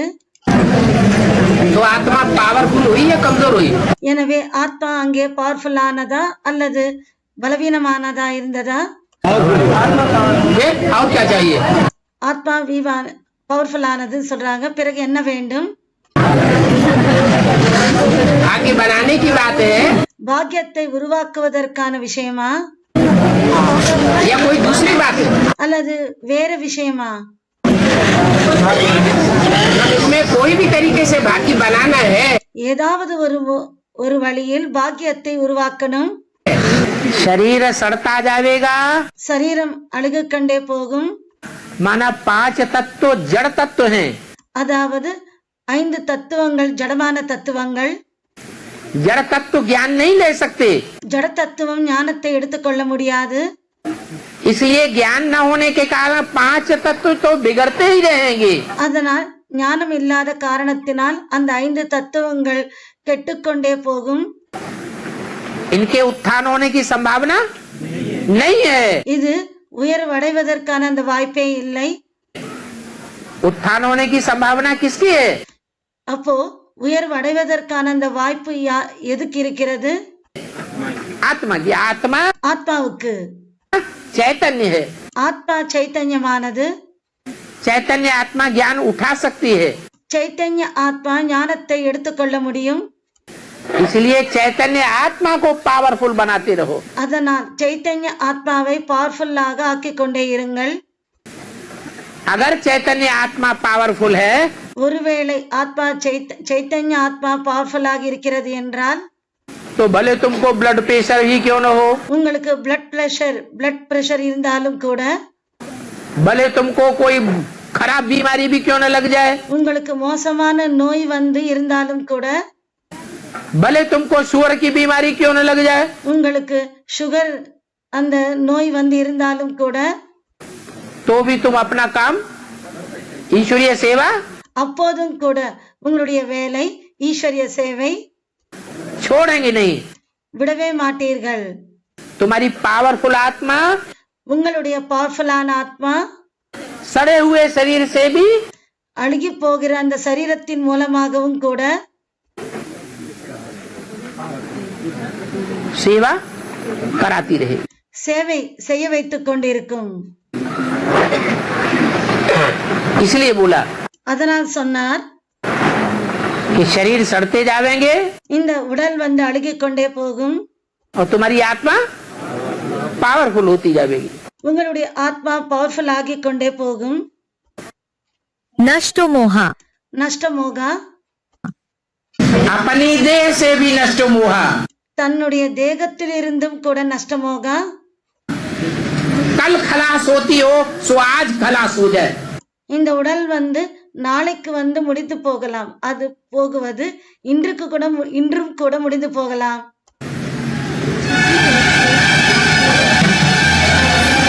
खलास न होती हो, முடிந்து போகவில்லை என்றாலும், कल बर्फ में दबने वाली हो तो आज दब जाए। நாளை வந்து பனியில் வந்து அமுங்க போகலாம், அமுங்கவிருக்கும், அது இன்றே வந்து அமுங்க போகலாம். कोई परवाह नहीं, எந்த கேரும் இல்லை, கவலை இல்லை. देह से नष्ट मोहा, தேகத்திலிருந்து நஷ்டமோகா, देह के जन्म जन्मांतरों इस जन्म के தேகத்துடைய ஜன்மங்களுடைய இந்த பிறவியில், संबंधियों से नष्ट मोहा, இந்த பிறவியில் இருக்கிற சம்பந்தங்களுடன் நஷ்டமோகா.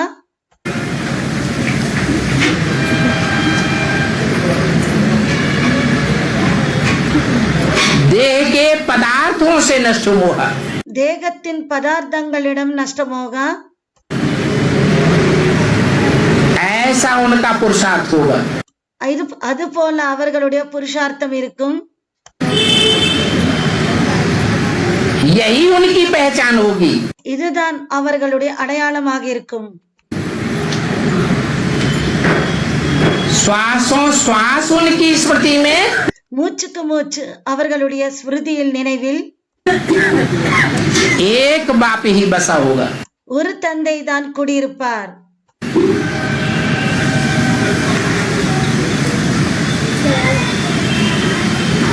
क्या हम ऐसा करें நாம் அது போல என்ன செய்யணும், कितनी जल्दी हम ऐसा करके दिखाएं, எவ்வளவு சீக்கிரமாக அதை செய்து காட்டணும்.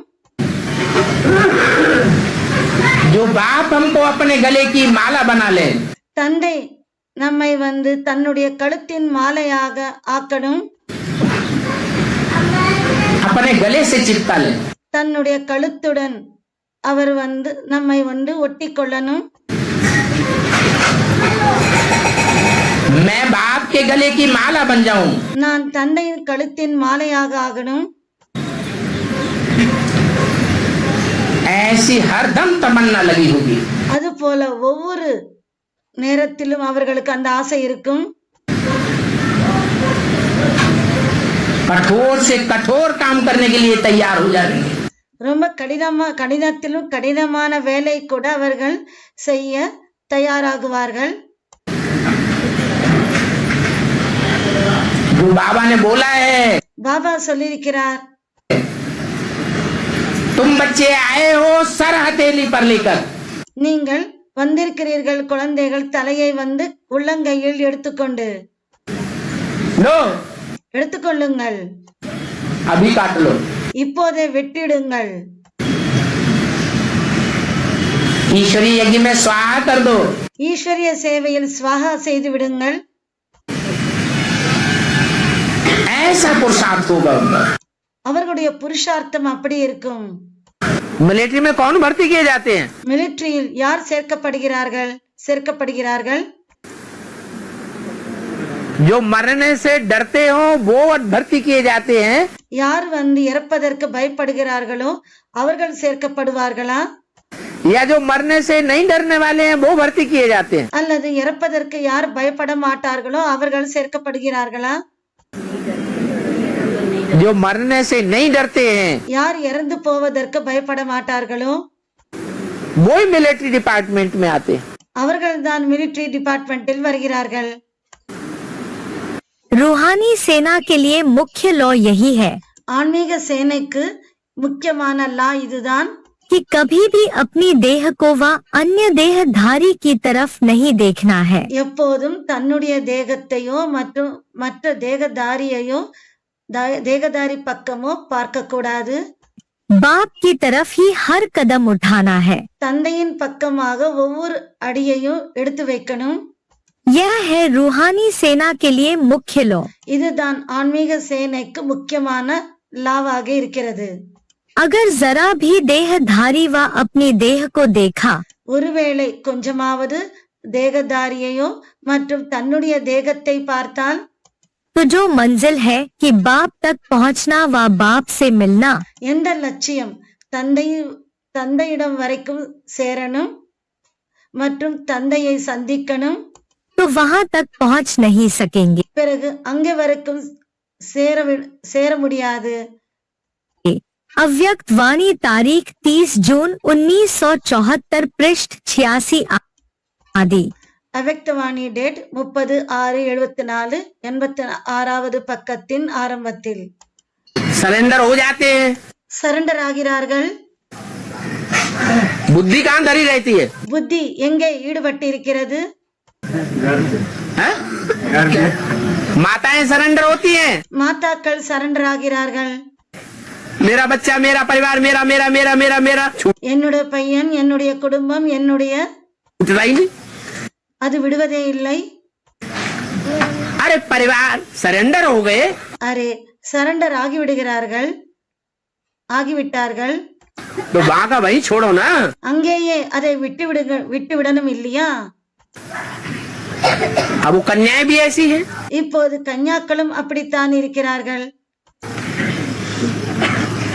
दुनिया को दिखाने के लिए सरेंडर हो गए। உலகத்துக்கு காண்பிப்பதற்காக சரண்டர் ஆகிவிட்டார்கள்। हम बाबा के कंधे पर चढ़े हुए हैं। நாங்கள் பாபாவின் தோளில் மீது ஏறிவிட்டோம்। अंदर से बुद्धि सारी कहाँ धरी रहती है? உள்ளுக்குள் புத்தி அனைத்தும் எங்கே போயிருக்கிறது? परिवार के अंदर धरी रहती है। பரிவாரத்துக்குள் தான் அவர்களுடைய புத்தி வந்து ஈடுபடுகிறது। इंतजार होता रहता है कब காத்து கொண்டிருக்கிறார்கள்। फोन आवे, எப்போது போன் வரும்? कब चिट्ठी आवे, எப்போது லெட்டர் வரும்? कब बुलाने आवे। எப்போது கூப்பிடுவார்கள்? नहीं तो मैं किसी पार्टी के साथ चली जाऊं। இல்லை என்றால் எந்த பார்ட்டி கூடவோ நான் சென்று விடுவேன்। हर परिस्थिति में मोल्डिंग पावर। ஒவ்வொரு சூழ்நிலையிலும் மோல்டிங் பவர்। श्रीमत कहे यहाँ जाओ तो जावेंगे नहीं। ஸ்ரீமத் சொல்வது இங்கே செல்லுங்கள் என்றால் செல்ல மாட்டார்கள்। कहेंगे यहाँ गर्मी है, यहाँ ठंडी है, कुछ भी बाप की पहचान नहीं है। சொல்வார்கள் இங்கே சூடாக இருக்கிறது, இங்கே குளிராக இருக்கிறது, கொஞ்சம் கூட தந்தையின் அறிமுகம் இல்லை। है इनमें कौन हमको कहते हैं यह भी समझते नहीं है। இவருக்குள் யார் வந்து நமக்கு சொல்கிறார் இதுவும் புரிந்து கொள்வதில்லை। यह साधारण रथ ही बुद्धि में आता है। இந்த சாதாரண ரதம் தான் புத்தியில் வருகிறது। दो बाप बुद्धि में आता ही नहीं। இரண்டு தந்தைகள் புத்தியில் வருவதே இல்லை। बड़े बड़े राजाओं का कितना सबको डर रहता है। பெரிய பெரிய ராஜாக்களை பார்த்து எவ்வளவு அனைவருக்கும் பயம் இருக்கிறது। उनके आगे जाने में ही थर थर हो जाते हैं। அவர்கள் முன்னால் செல்வதில் அவர்கள் நடுங்கி விடுகிறார்கள்। मुरली तारीख 20 फरवरी 1968 पृष्ठ 1। முரளி டேட் 20/2/68 1ஆம் பக்கத்தின் கடைசியில் सब बातों में सहनशीलता चाहिए। அனைத்து விஷயங்களிலும் சகிப்புத்தன்மை வேண்டும். जय स्तुति, வெற்றி, பாராட்டு, पराजय, सर्दी, गर्मी, தோல்வி, வெப்பம், குளிர் सब कुछ सहन करना है। அனைத்தையும் சகித்துக் கொள்ளணும்.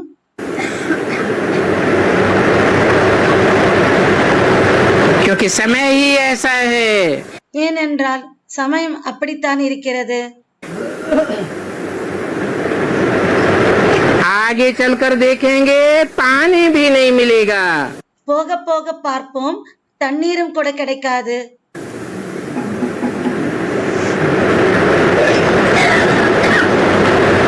सूर्य अपनी तपत दिखाएगा। சூரியன் தன்னுடைய வெப்பத்தை காண்பிப்பார். दुनिया की हर चीज तमो प्रधान बनती जाती है। உலகத்தின் ஒவ்வொரு பொருளும் தமோ பிரதானமாகி விடுகிறது. अभी तो ये सारी सृष्टि तमो प्रधान है। இப்போது இந்த முழு சிருஷ்டியும் தமோ பிரதானமாகி இருக்கிறது.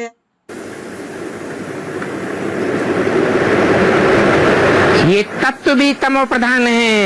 இந்த தத்துவங்களும் தமோ பிரதானமாகி இருக்கு. तो ये दुख ही देते रहेंगे। எனவே இது துக்கத்தை தான் கொடுத்து கொண்டிருக்கும். जो खारनों की स्टेज में रहने वाले बच्चे हैं,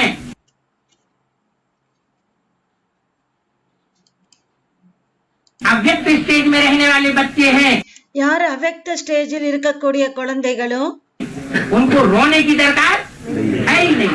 அவர்களுக்கு அழுவதற்கான அவசியம் இல்லை. रोने वाले बच्चों को बाप पसंद नहीं करते हैं। அழக்கூடிய குழந்தைகளை தந்தைக்கு பிடிப்பதில்லை. इसको पसंद करते हैं। யாரை அவருக்கு பிடிக்கும்? कोई भी परिस्थिति आ जाए, எந்த ஒரு சூழ்நிலை வந்தாலும், कैसी भी परिस्थिति आ जाए, எப்படிப்பட்ட சூழ்நிலைகள் வந்தாலும் हर परिस्थिति में हर चिंतमुख रहने वाले बच्चों को पसंद करते हैं। ஒவ்வொரு சூழ்நிலையிலும் அவர்கள் சிரித்த முகத்துடன் இருக்கக்கூடிய குழந்தைகளை தந்தைக்கு பிடிக்கும். जो ज्ञानी आत्मा होगी, யார் ஞானமுள்ள ஆத்மாக்களாக இருப்பார்களோ वो हर स्थिति में अपने को सेट कर लेगी। ஒவ்வொரு ஸ்திதியிலும் நிலையிலும் தங்களை செட் செய்து கொள்வார்கள். ज्ञान की पराकाष्ठा के आधार पर, ஞானத்தின் உச்சநிலையின் ஆதாரத்தில். ज्ञान उसको कहते हैं जो हर तरीके से हर स्थिति में எந்த ஞானம் இருக்கிறதோ, யாருக்கு ஞானம் இருக்கிறதோ, ஒவ்வொரு முறையிலும் ஒவ்வொரு நிலையிலும், हर वातावरण में हर व्यक्तियों के बीच में ஒவ்வொரு சூழலிலும் ஒவ்வொரு अपने को एडजस्ट करके दिखावे। ஒவ்வொருத்தருக்கும் நடுவிலும் தங்களை அட்ஜஸ்ட் செய்து காண்பிக்கணும். यज्ञ रक्षक, हर परिस्थिति में रक्षक। யஜ்ஞத்தை காப்பாற்றுபவர்கள் ஒவ்வொரு சூழ்நிலையிலும் பாதுகாப்பாளராக இருக்கிறார்கள். जिस घर में बहुत मेहमान आते हैं, எந்த வீட்டில் நிறைய பேர் கெஸ்ட் வருகிறார்களோ उनको भाग्यशाली समझते हैं। அவர்களை பாக்கியசாலி என்று நினைக்கிறார்கள். எந்த வீட்டில் அதிகமாக விருந்தாளிகள் வருகிறார்களோ அவர்களை பாக்கியசாலி என்று நினைக்கிறார்கள். और ये तो है बेहद के बाप का घर। இது என்னவோ எல்லைக்கப்பாற்பட்ட தந்தையின் வீடாகும்.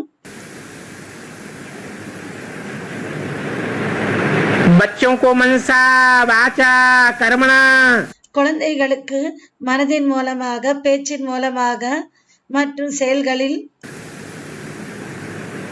इस घर में बहुत सर्विस करनी चाहिए। இந்த வீட்டில் மிகவும் சர்வீஸ் செய்ய வேண்டும். और आने वाले मेहमानों की पूरी खातिरी करनी चाहिए। மற்றும் வரக்கூடிய விருந்தாளிகளை மிகவும் கவனிக்கணும், முக்கியத்துவம் கொடுக்கணும். बाबा जानते हैं பாபா தெரிந்திருக்கிறார் कि कौन कौन है யார் யாரு जो एक दो का रिगार्ड रखते हैं, ஒருத்தர் இன்னொருத்தருக்கு ரிகார்டு வைக்கிறார்கள், पूरी खातिरी करते हैं, முழுவதுமாக முக்கியத்துவம் கொடுக்கிறார்கள், और उनकी सर्विस करते हैं। மற்றும் அவர்களுக்கு சர்வீஸ் செய்கிறார்கள்।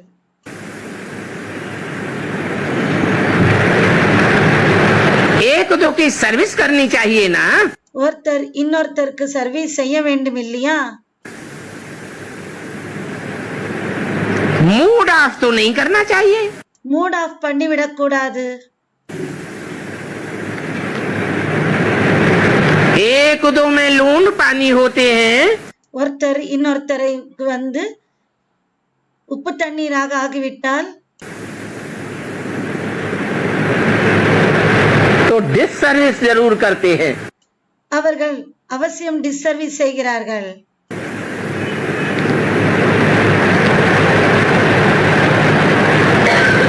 किसी यज्ञ की सेवा तो कोई महान सौभाग्यशाली कोई मिलती है। இந்த யஜ்ஞத்தின் சேவை யாராவது ஒரு மகான் பாக்கியசாலிகளுக்கு தான் கிடைக்கிறது। இந்த யஜ்ஞ சேவை सारी दुनिया को तो मिल ही नहीं सकती। முழு உலகத்துக்கும் என்னவோ கிடைக்கவே முடியாது। बाबा ने बताया अंदर वाले कबूतर हैं? अंदर जो है अंदर ही बैठे रहते हैं, बाहर அவங்க உள்ளுக்குள் இருக்கிறவங்கள பத்தி கேக்குறாங்க। निकलते ही नहीं सेवा के लिए। உள்ளுக்குள் இருப்பவர்கள் வெளியில் சேவைக்காக செல்வதே இல்லை। हैं? अंदर वाले सेवा करते हैं, உள்ளுக்குள் இருப்பவர்களும் கூட உள்ளே இருப்பவர்களும் கூட சேவை செய்கிறார்கள் இல்லையா சொல்றாங்க। खाने के लिए करते हैं कि अतिथि सत्कार के लिए करते हैं? அவர்கள் சாப்பிடுவதற்காக செய்கிறார்களா அல்லது விருந்தாளிகளுக்கு கௌரவ மரியாதை வந்து கொடுக்கணும் அந்த சேவை செய்கிறார்களா? लक्ष्य क्या है? லட்சியம் என்ன? लक्ष्य देखा जाता है லட்சியம் பார்க்கப்படுகிறது। कि जो अंदर हैं जिनको 16 घंटे सेवा करनी चाहिए, யார் உள்ளே இருக்கிறார்களோ அவர்கள் 16 மணி நேரம் சேவை செய்ய வேண்டுமா? वो 16 घंटे सेवा करके अंदर भावना ये रखते हैं அவர்கள் 16 மணி நேரம் சேவை செய்து உள்ளுக்குள் இந்த பாவனை வைக்கிறார்கள்। कि जो बाहर से आने वाले अतिथि हैं बाबा के घर के, யார் வந்து வெளியில் இருந்து வருபவர்கள் பாபா வீட்டின் விருந்தாளிகளாக இருக்கிறார்கள், बाबा के घर के मेहमान हैं, பாபாவின் வீட்டின் விருந்தாளிகள், उनको सुख देना है அவர்களுக்கு சுகத்தை கொடுக்கணுமா या उनको दुख देना है? அல்லது அவர்களுக்கு துக்கத்தை கொடுக்கணுமா? क्या लक्ष्य होना चाहिए? என்ன லட்சியம் இருக்க வேண்டும்? सुख देना। சுகத்தை கொடுக்கணும்। अगर है ये लक्ष्य உள்ளுக்குள் உள்ளே இந்த லட்சியம் இருக்கா? तो कबूतर नहीं है। அப்போது அவர்கள் புறாக்கள் இல்லை।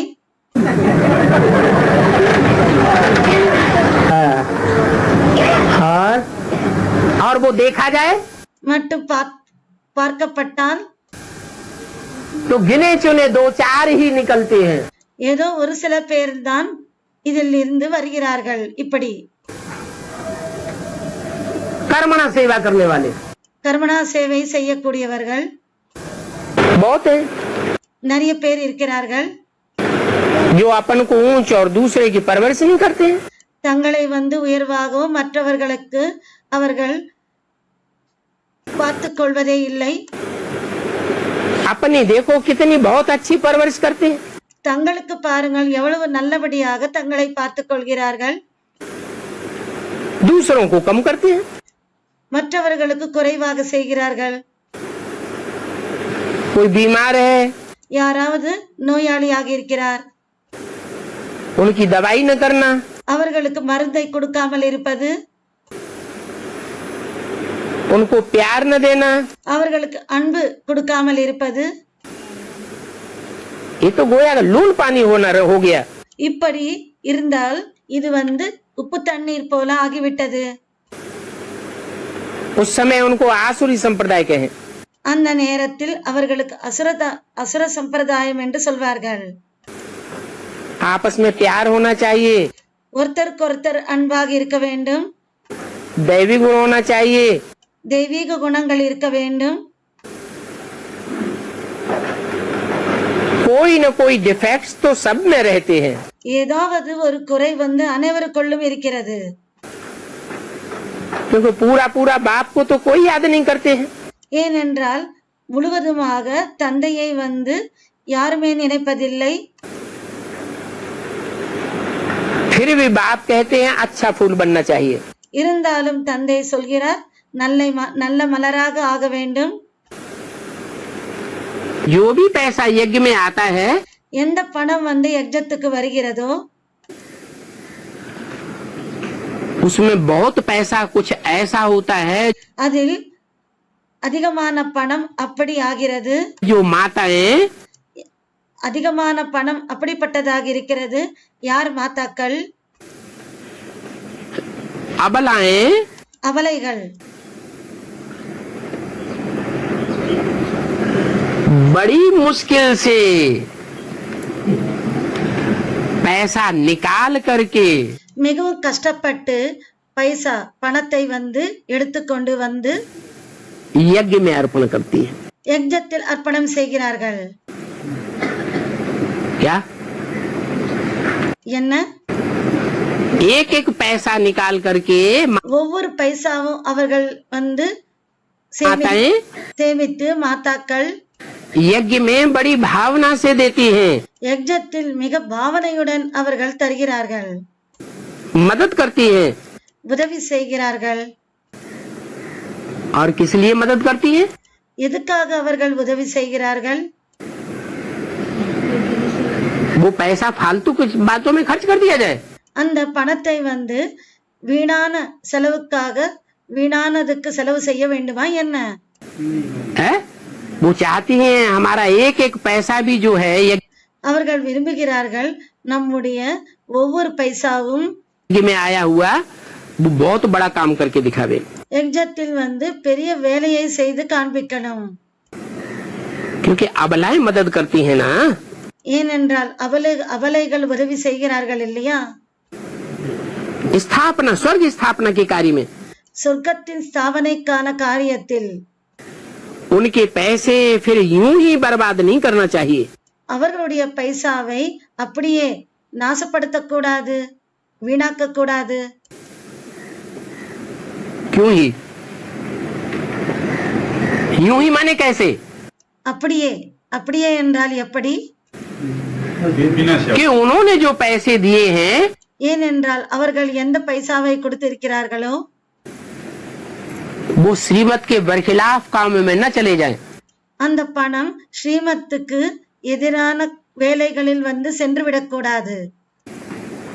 जैसे श्रीमत है எது போல ஸ்ரீமத் இருக்கிறது कि तुम बच्चों को महलमानियां अटारियां प्रॉपर्टी नहीं बनानी है अपने नाम से. நீங்கள் உங்களுக்கு அந்த பெரிய பெரிய பில்டிங்ஸ் மற்றும் ப்ராப்பர்ட்டி வந்து உங்களுடைய பெயரில் வந்து கட்டிக்கொள்ளக்கூடாது. क्या?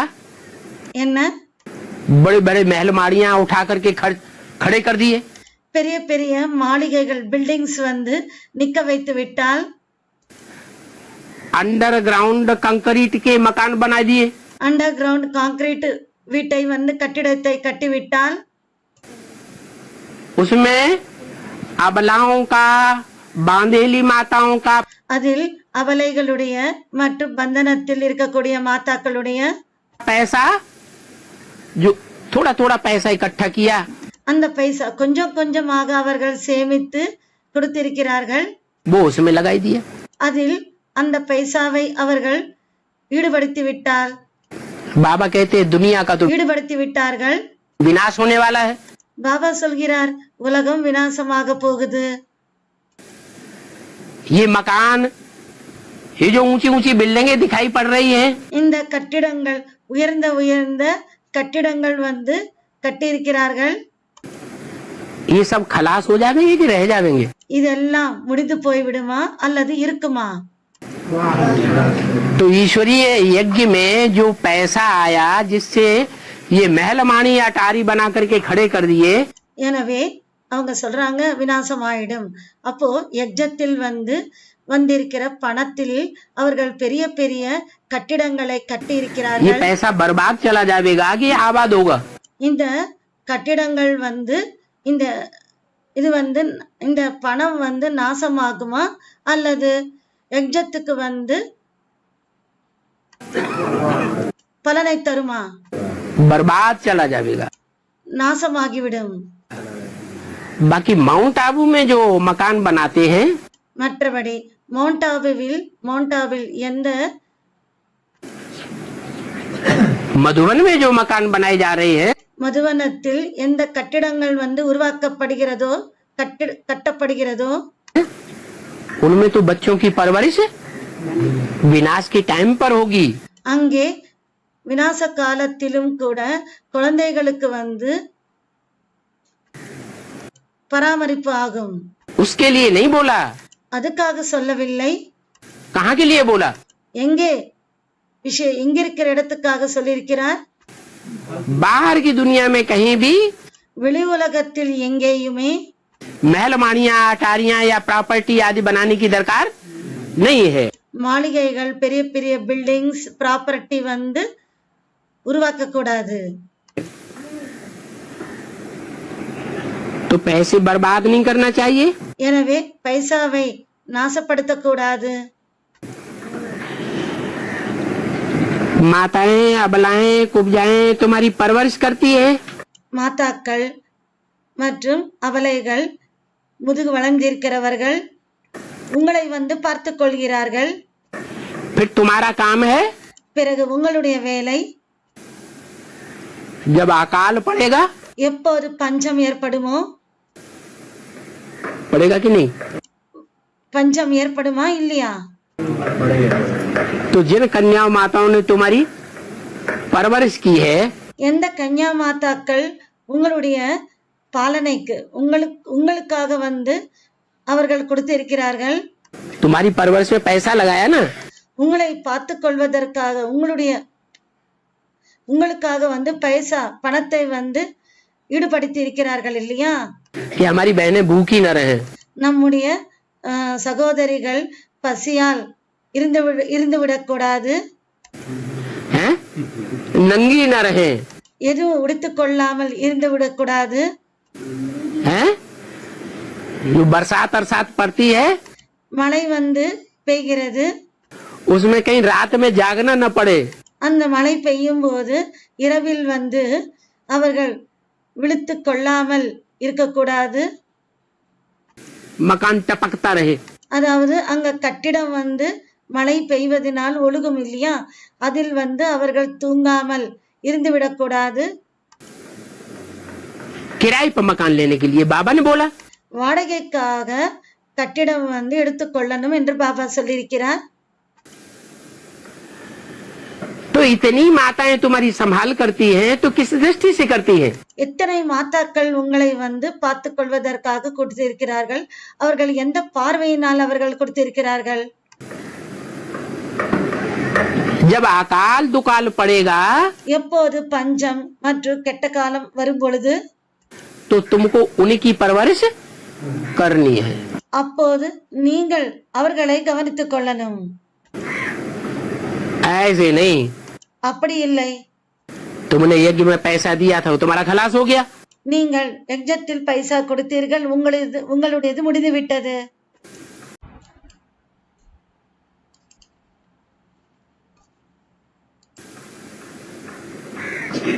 अब तुम यहाँ क्यों आई? இப்போது நீங்கள் இங்கே ஏன் வந்தீர்கள்? नहीं, இல்லை, हमारा फर्ज बन जाता है நம்முடைய கடமை ஆகிவிடுகிறது. कि उन कन्याओं माताओं को जब दुनिया उनको ठुकराए देगी, அந்த கன்யா மாதாக்களை உலகம் நிராகரிக்கும். तुम सब द्रौपदियां हो. நீங்கள் அனைவரும் திரௌபதிகள். बोला कि नहीं? சொல்லிருக்காரா இல்லையா? तो सब द्रौपदियों को दुर्योधन दुशासन ठुकराएंगे या नहीं ठुकराएंगे? அனைத்து திரௌபதிகளை துரியோதன் துஷாசன் போன்றவர்கள் துன்புறுத்துவார்களா இல்லையா? ठुकराएंगे। நிராகரிப்பார்கள்। तो तुम बच्चों का फर्ज है உங்களுடைய கடமை कि उनको परवरिश अच्छे से करना। அவர்களை நல்லபடியாக பார்த்து கொள்ளணும்। उनकी परवरिश भी करनी है। அவர்களை பார்த்து கொள்ளவும் செய்யணும்। ये तुम्हारा काम है। இது உங்களுடைய வேலையாகும்।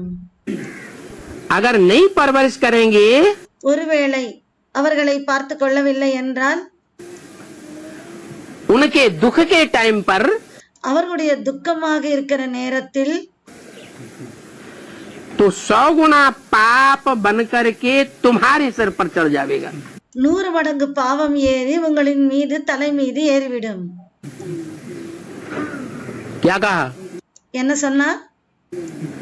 है मान लो இப்படி வைத்துக் கொள்ளுங்கள், कोई माता है, ஒரு மாதா இருக்கிறார், उसने अपने परिवार में लड़ाई लड़ करके அவர் அந்த மாதா தன்னுடைய வீட்டில் சண்டை போட்டுக்கொண்டு पैसा निकाला कुछ கொஞ்சம் பணத்தை வாங்கிக் கொண்டு और यज्ञ में दिया, யஜ்ஞத்தில் கொடுத்தார், या मकान ही निकाला दिया, இந்த வீட்டையும் கொடுத்தார்। और उस बूढ़ी माता को पैसा लेकर के धन संपत्ति लेकर के அந்த வயதான மாதாவிடமிருந்து பணத்தை வாங்கிக் கொண்டு யஜ்ஞத்துக்காக लेने वालों ने बाद में दूध की मक्खी की तरह निकाल के எடுத்துக்கொண்டவர்கள் பிறகு பின்னால் பாலில் ஈயை எடுத்து போட்டு விடுவது போல फेंक दिया, அவர்களை வீசிவிட்டார்கள்। उसको लौकिक परिवार वालों के घरों में बर्तन साफ करके अपनी जिंदगी गुजारनी पड़ रही है। அந்த மாதாவுக்கு லௌகீக வீடுகளில் பாத்திரத்தை தேய்த்து தன்னுடைய வாழ்க்கை கழிக்க வேண்டி வருகிறது। ऐसे ढेर के ढेर मिसाल मिलेंगे। அதுபோல ஏராளமான எடுத்துக்காட்டுகள் கிடைக்கும்। तो पाप हुआ या पुण्य हुआ? எனவே பாவமாகுதா அல்லது புண்ணியமாகுதா? अरे ईश्वर के परिवार के बच्चे और ऐसे ऐसे काम करते हैं। அரே ஈஸ்வரிய பரிவாரத்தில் இருக்கிற குழந்தைகள் அப்படி வேலையை செய்கிறார்களா? कि सारी धन संपत्ति हड़प ली, அனைத்து சொத்துக்களும் எடுத்துக்கொண்டாகிவிட்டது। और फिर दूध की मक्खी की तरह பிறகு பாலில் இருக்கிற ஈயை போல निकाल के फेंक दिया। வெளியேற்றி வீசிவிட்டார்கள்। ये ईश्वरीय परिवार है। இது ஈஸ்வரிய பரிவாரமா? लोगों को विश्वास बैठेगा, உலகத்தில் இருப்பவர்களுக்கு நம்பிக்கை உட்காருமா या अविश्वास? அல்லது அவநம்பிக்கை?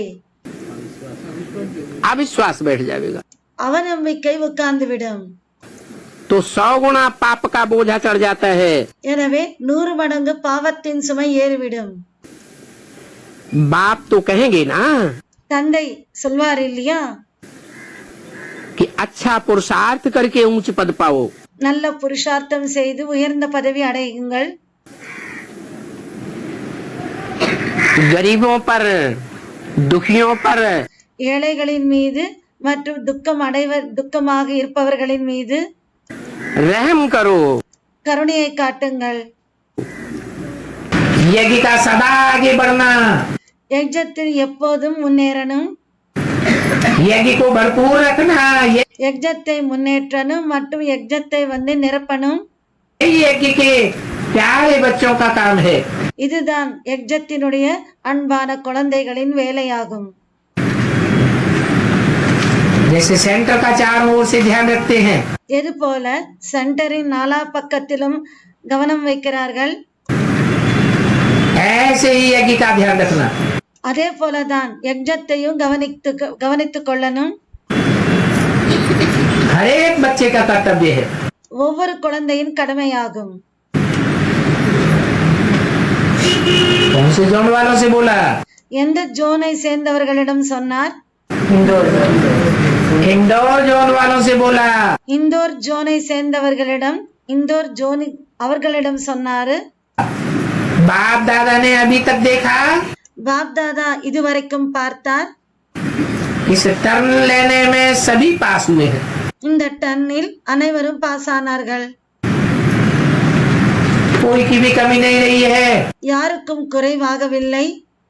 तो जैसे टर्न के टाइम यज्ञ का ध्यान रखा, இது போல டர்னின் நேரத்தில் யஜ்ஜத்தை வந்து கவனித்தார்கள், अनुभव किया। அனுபவம் செய்தார்கள்.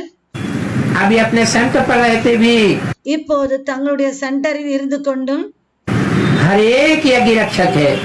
ஒவ்வொருத்தரும் யஜ்ஜத்தின் பாதுகாப்பாளர்கள். यज्ञ निवासी रहने बनने वाले யஜ்ஜ நிவாசியாக ஆகுபவர்கள். सिर्फ ऐसे ही नहीं हो, வெறும் நீங்கள் அப்படி மட்டும் இல்லை. हर एक ब्राह्मण बच्चा यज्ञ प्यारा है। ஒவ்வொரு பிராமண குழந்தை யஜ்ஜத்தின் அன்பான குழந்தைகளாவார்கள். यज्ञ रक्षक है। யஜ்ஜத்தின் பாதுகாப்பாளர்கள். ऐसे अपने को जिम्मेवार समझकर सदा चलना। அதுபோல தங்களை பொறுப்பாளராக எப்போதும் தங்களை பொறுப்பாளராக நினைத்து கொண்டு நடக்கணும்.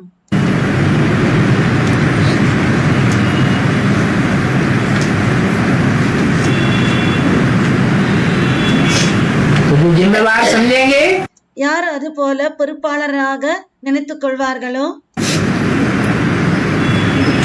वो जरूर कहाँ तक पहुँचेंगे? அவர்கள் அவசியம் எங்கு வரைக்கும் சென்றடைவார்கள்? यज्ञ की अंतिम आहुति की तक पहुँचेंगे। யஜ்ஜத்தின் அந்திம் ஆகுதி இறுதி ஆகுதி வரைக்கும் சென்றடைவார்கள். अंतिम आहुति होगी அந்திம் இறுதியான ஆகுதி ஆகும். और खेल खलास हो जाएगा। பிறகு ஆட்டம் முடிந்துவிடும். बीच में खलास होने वाले नहीं होंगे। நடுவில் முடிந்து போகுபவர்கள் இல்லை. ये खलास हो जाएंगे। என்ன ஆட்டம் முடிந்து விடுமா? என்ன जो जिम्मेवारी समझकर चलेंगे। யார் பொறுப்பாளராக நினைத்து கொண்டு நடப்பவர்கள்? परिवर्तन का आधार संगठन की शक्ति। மாற்றத்தின் ஆதாரம் சங்கடனின் சக்தி. कि जनता पार्टी में संवादहीनता की भारी कमी है। ஜனதா பார்ட்டியில் சம்வாதஹீன் உரையாடல்கள் வந்து குறைவாக இருக்கிறது. एक दूसरे से बात भी खुलकर नहीं करते। ஒருத்தர் இன்னொருத்தருடன் திறந்து பேசிக் கொள்வதும் இல்லை. इसका मतलब एक दूसरे की पटती नहीं है। இதனுடைய அர்த்தம் ஒருத்தருக்கு இன்னொருத்தருடன் ஆகுவதே இல்லை. शास्त्रों में भी गाया हुआ है राम की सेना। சாஸ்திரங்களிலும் கூட பாடப்பட்டிருக்கிறது ராமரின் சேனை.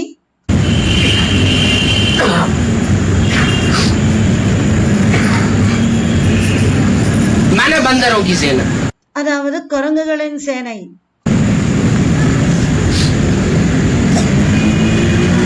एक से एक बढ़कर के एक चंचल बुद्धि है। ஒருத்தரை விட ஒருத்தர் வந்து அதிகமான சஞ்சல புத்தி கொண்டவர்கள். किसी से किसी की पटरी नहीं खाती। யாருக்கும் யாருடன் ஆகுவதே இல்லை. सब आपस में एक दूसरे से लड़ झगड़ पड़ते हैं। அனைவரும் ஒருத்தர் இன்னொருத்தருடன் சண்டை போடுகிறார்கள்.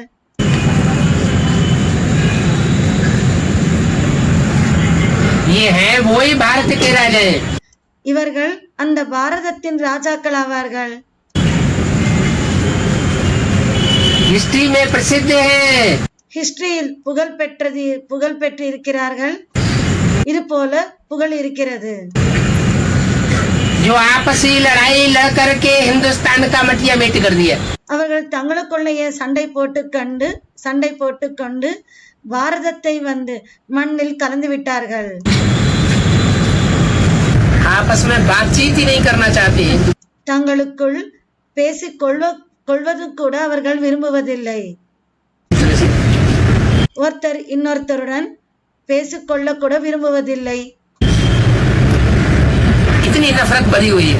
இந்த அளவுக்கு வெறுப்பு நிறைஞ்சிருக்கிறது. स्वार्थ की बातों को लेकर के, சுயநலத்தின் விஷயங்களை எடுத்துக்கொண்டு. अरे स्वार्थ की बातों को चलो ठीक है, लेकिन जहाँ அரே சுயநலத்துக்கான விஷயங்கள் இருக்கிறது என்றால் அது சரிதான். सारे यज्ञ के नुकसान की बात आती है, वहाँ முழு யஜ்ஞத்துக்கும் நஷ்டம் வரும் பொழுது तो हम एक होकर के रहे। அப்போது ஒன்றாக சேர்ந்து இருக்கணும்.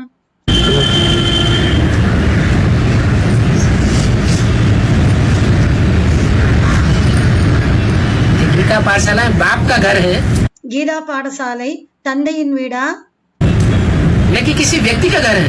அல்லது ஒரு நபரின் வீடா? बाप का घर है। தந்தையின் வீடாகும்.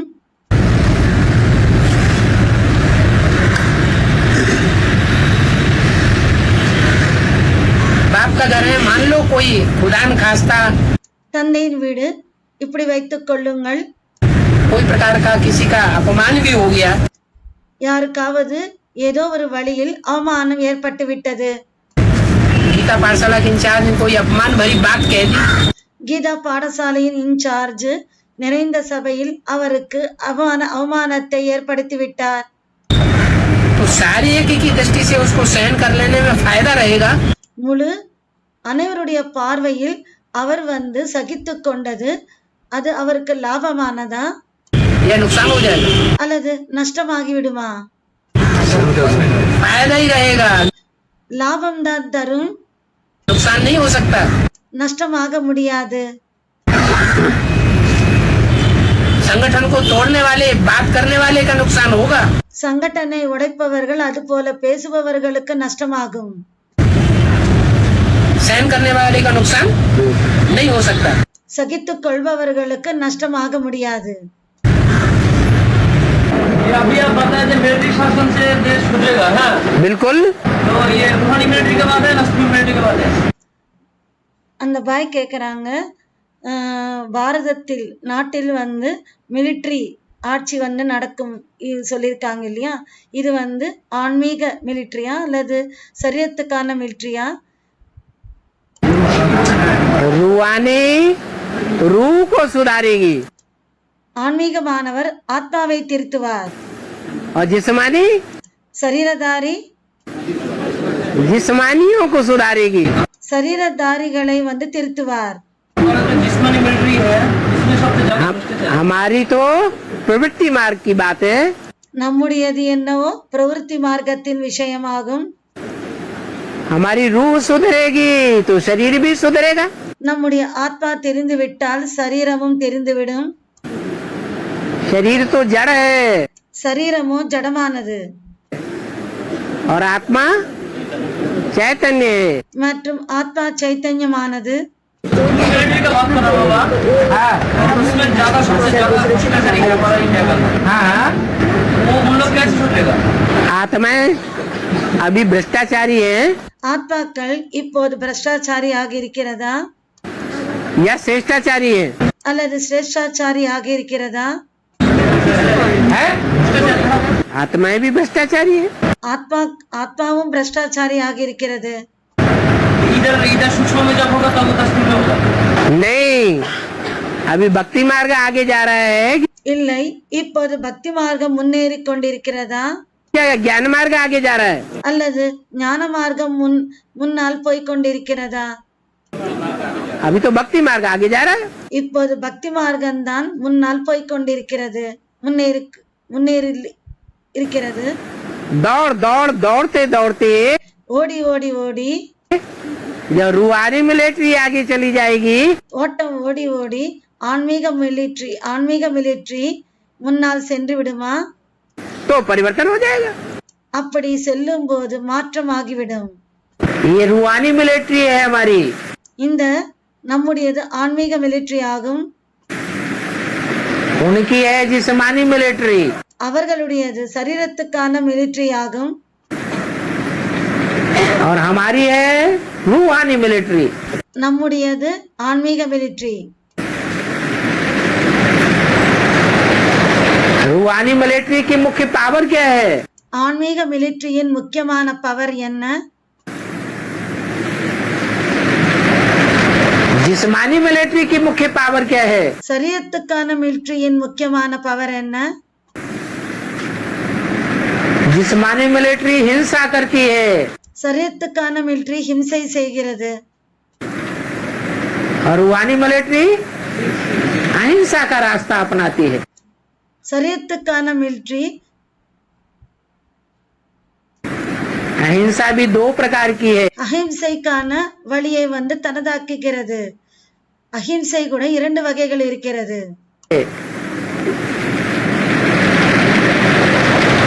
एक जिस्मानी ஒன்று சரீரத்துக்கானது, और एक है पवित्रता की।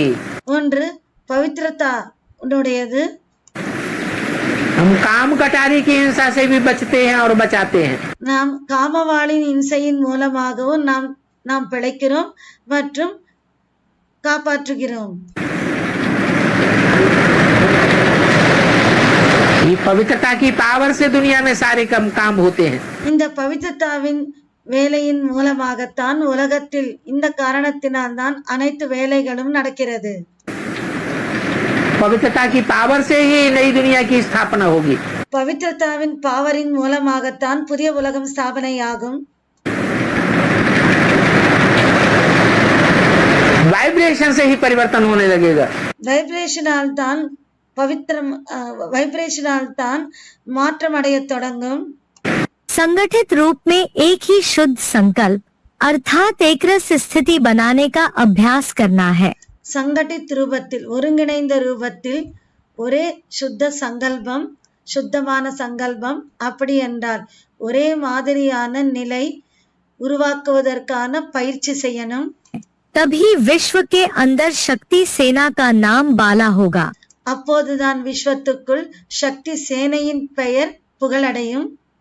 जैसे स्थूल सैनिक जब युद्ध के मैदान में जाते हैं तो एक ही ऑर्डर से एक ही समय वे चारों ओर अपनी गोली चलाना शुरू कर देते हैं। எதுபோல ஸ்தூலமான சைனிகர்கள் எப்போது யுத்த மைதானத்தில் செல்கிறார்கள் என்றால் ஒரே ஆர்டரினால் ஒரே நேரத்தில் அவர்கள் நாலா பக்கத்திலும் தங்களுடைய அந்த கோலி போடுவது ஆரம்பித்து விடுகிறார்கள். अगर एक ही समय एक ही ऑर्डर से वे चारों ओर घेराव न डाले तो विजय नहीं बन सकते।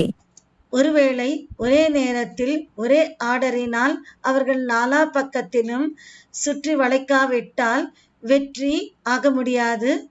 ऐसे ही रूहानी सेना जब संगठित रूप में एक ही इशारे से और एक ही सेकंड में, அதே போலதான் ஆன்மீக சேனை எப்போது சங்கடன் ரூபத்தில் ஒருங்கிணைந்த ரூபத்தில் ஒரே செய்கையினால் மற்றும் ஒரே செகண்டில் सभी एक रस स्थिति में स्थित हो जावेंगे, அனைவரும் ஒரே மாதிரி நிலையில் நிலைத்து விடுவார்களோ तभी विजय का नगाड़ा बजेगा। அப்போதுதான் வெற்றி முரசு வாசிக்கப்படும். अव्यक्त वाणी तारीख 14 अप्रैल 1973 पृष्ठ 31 मध्य। அவ்யக்தவாணி டேட் 14/4/1973 31 பக்கத்தின் மத்தியில்.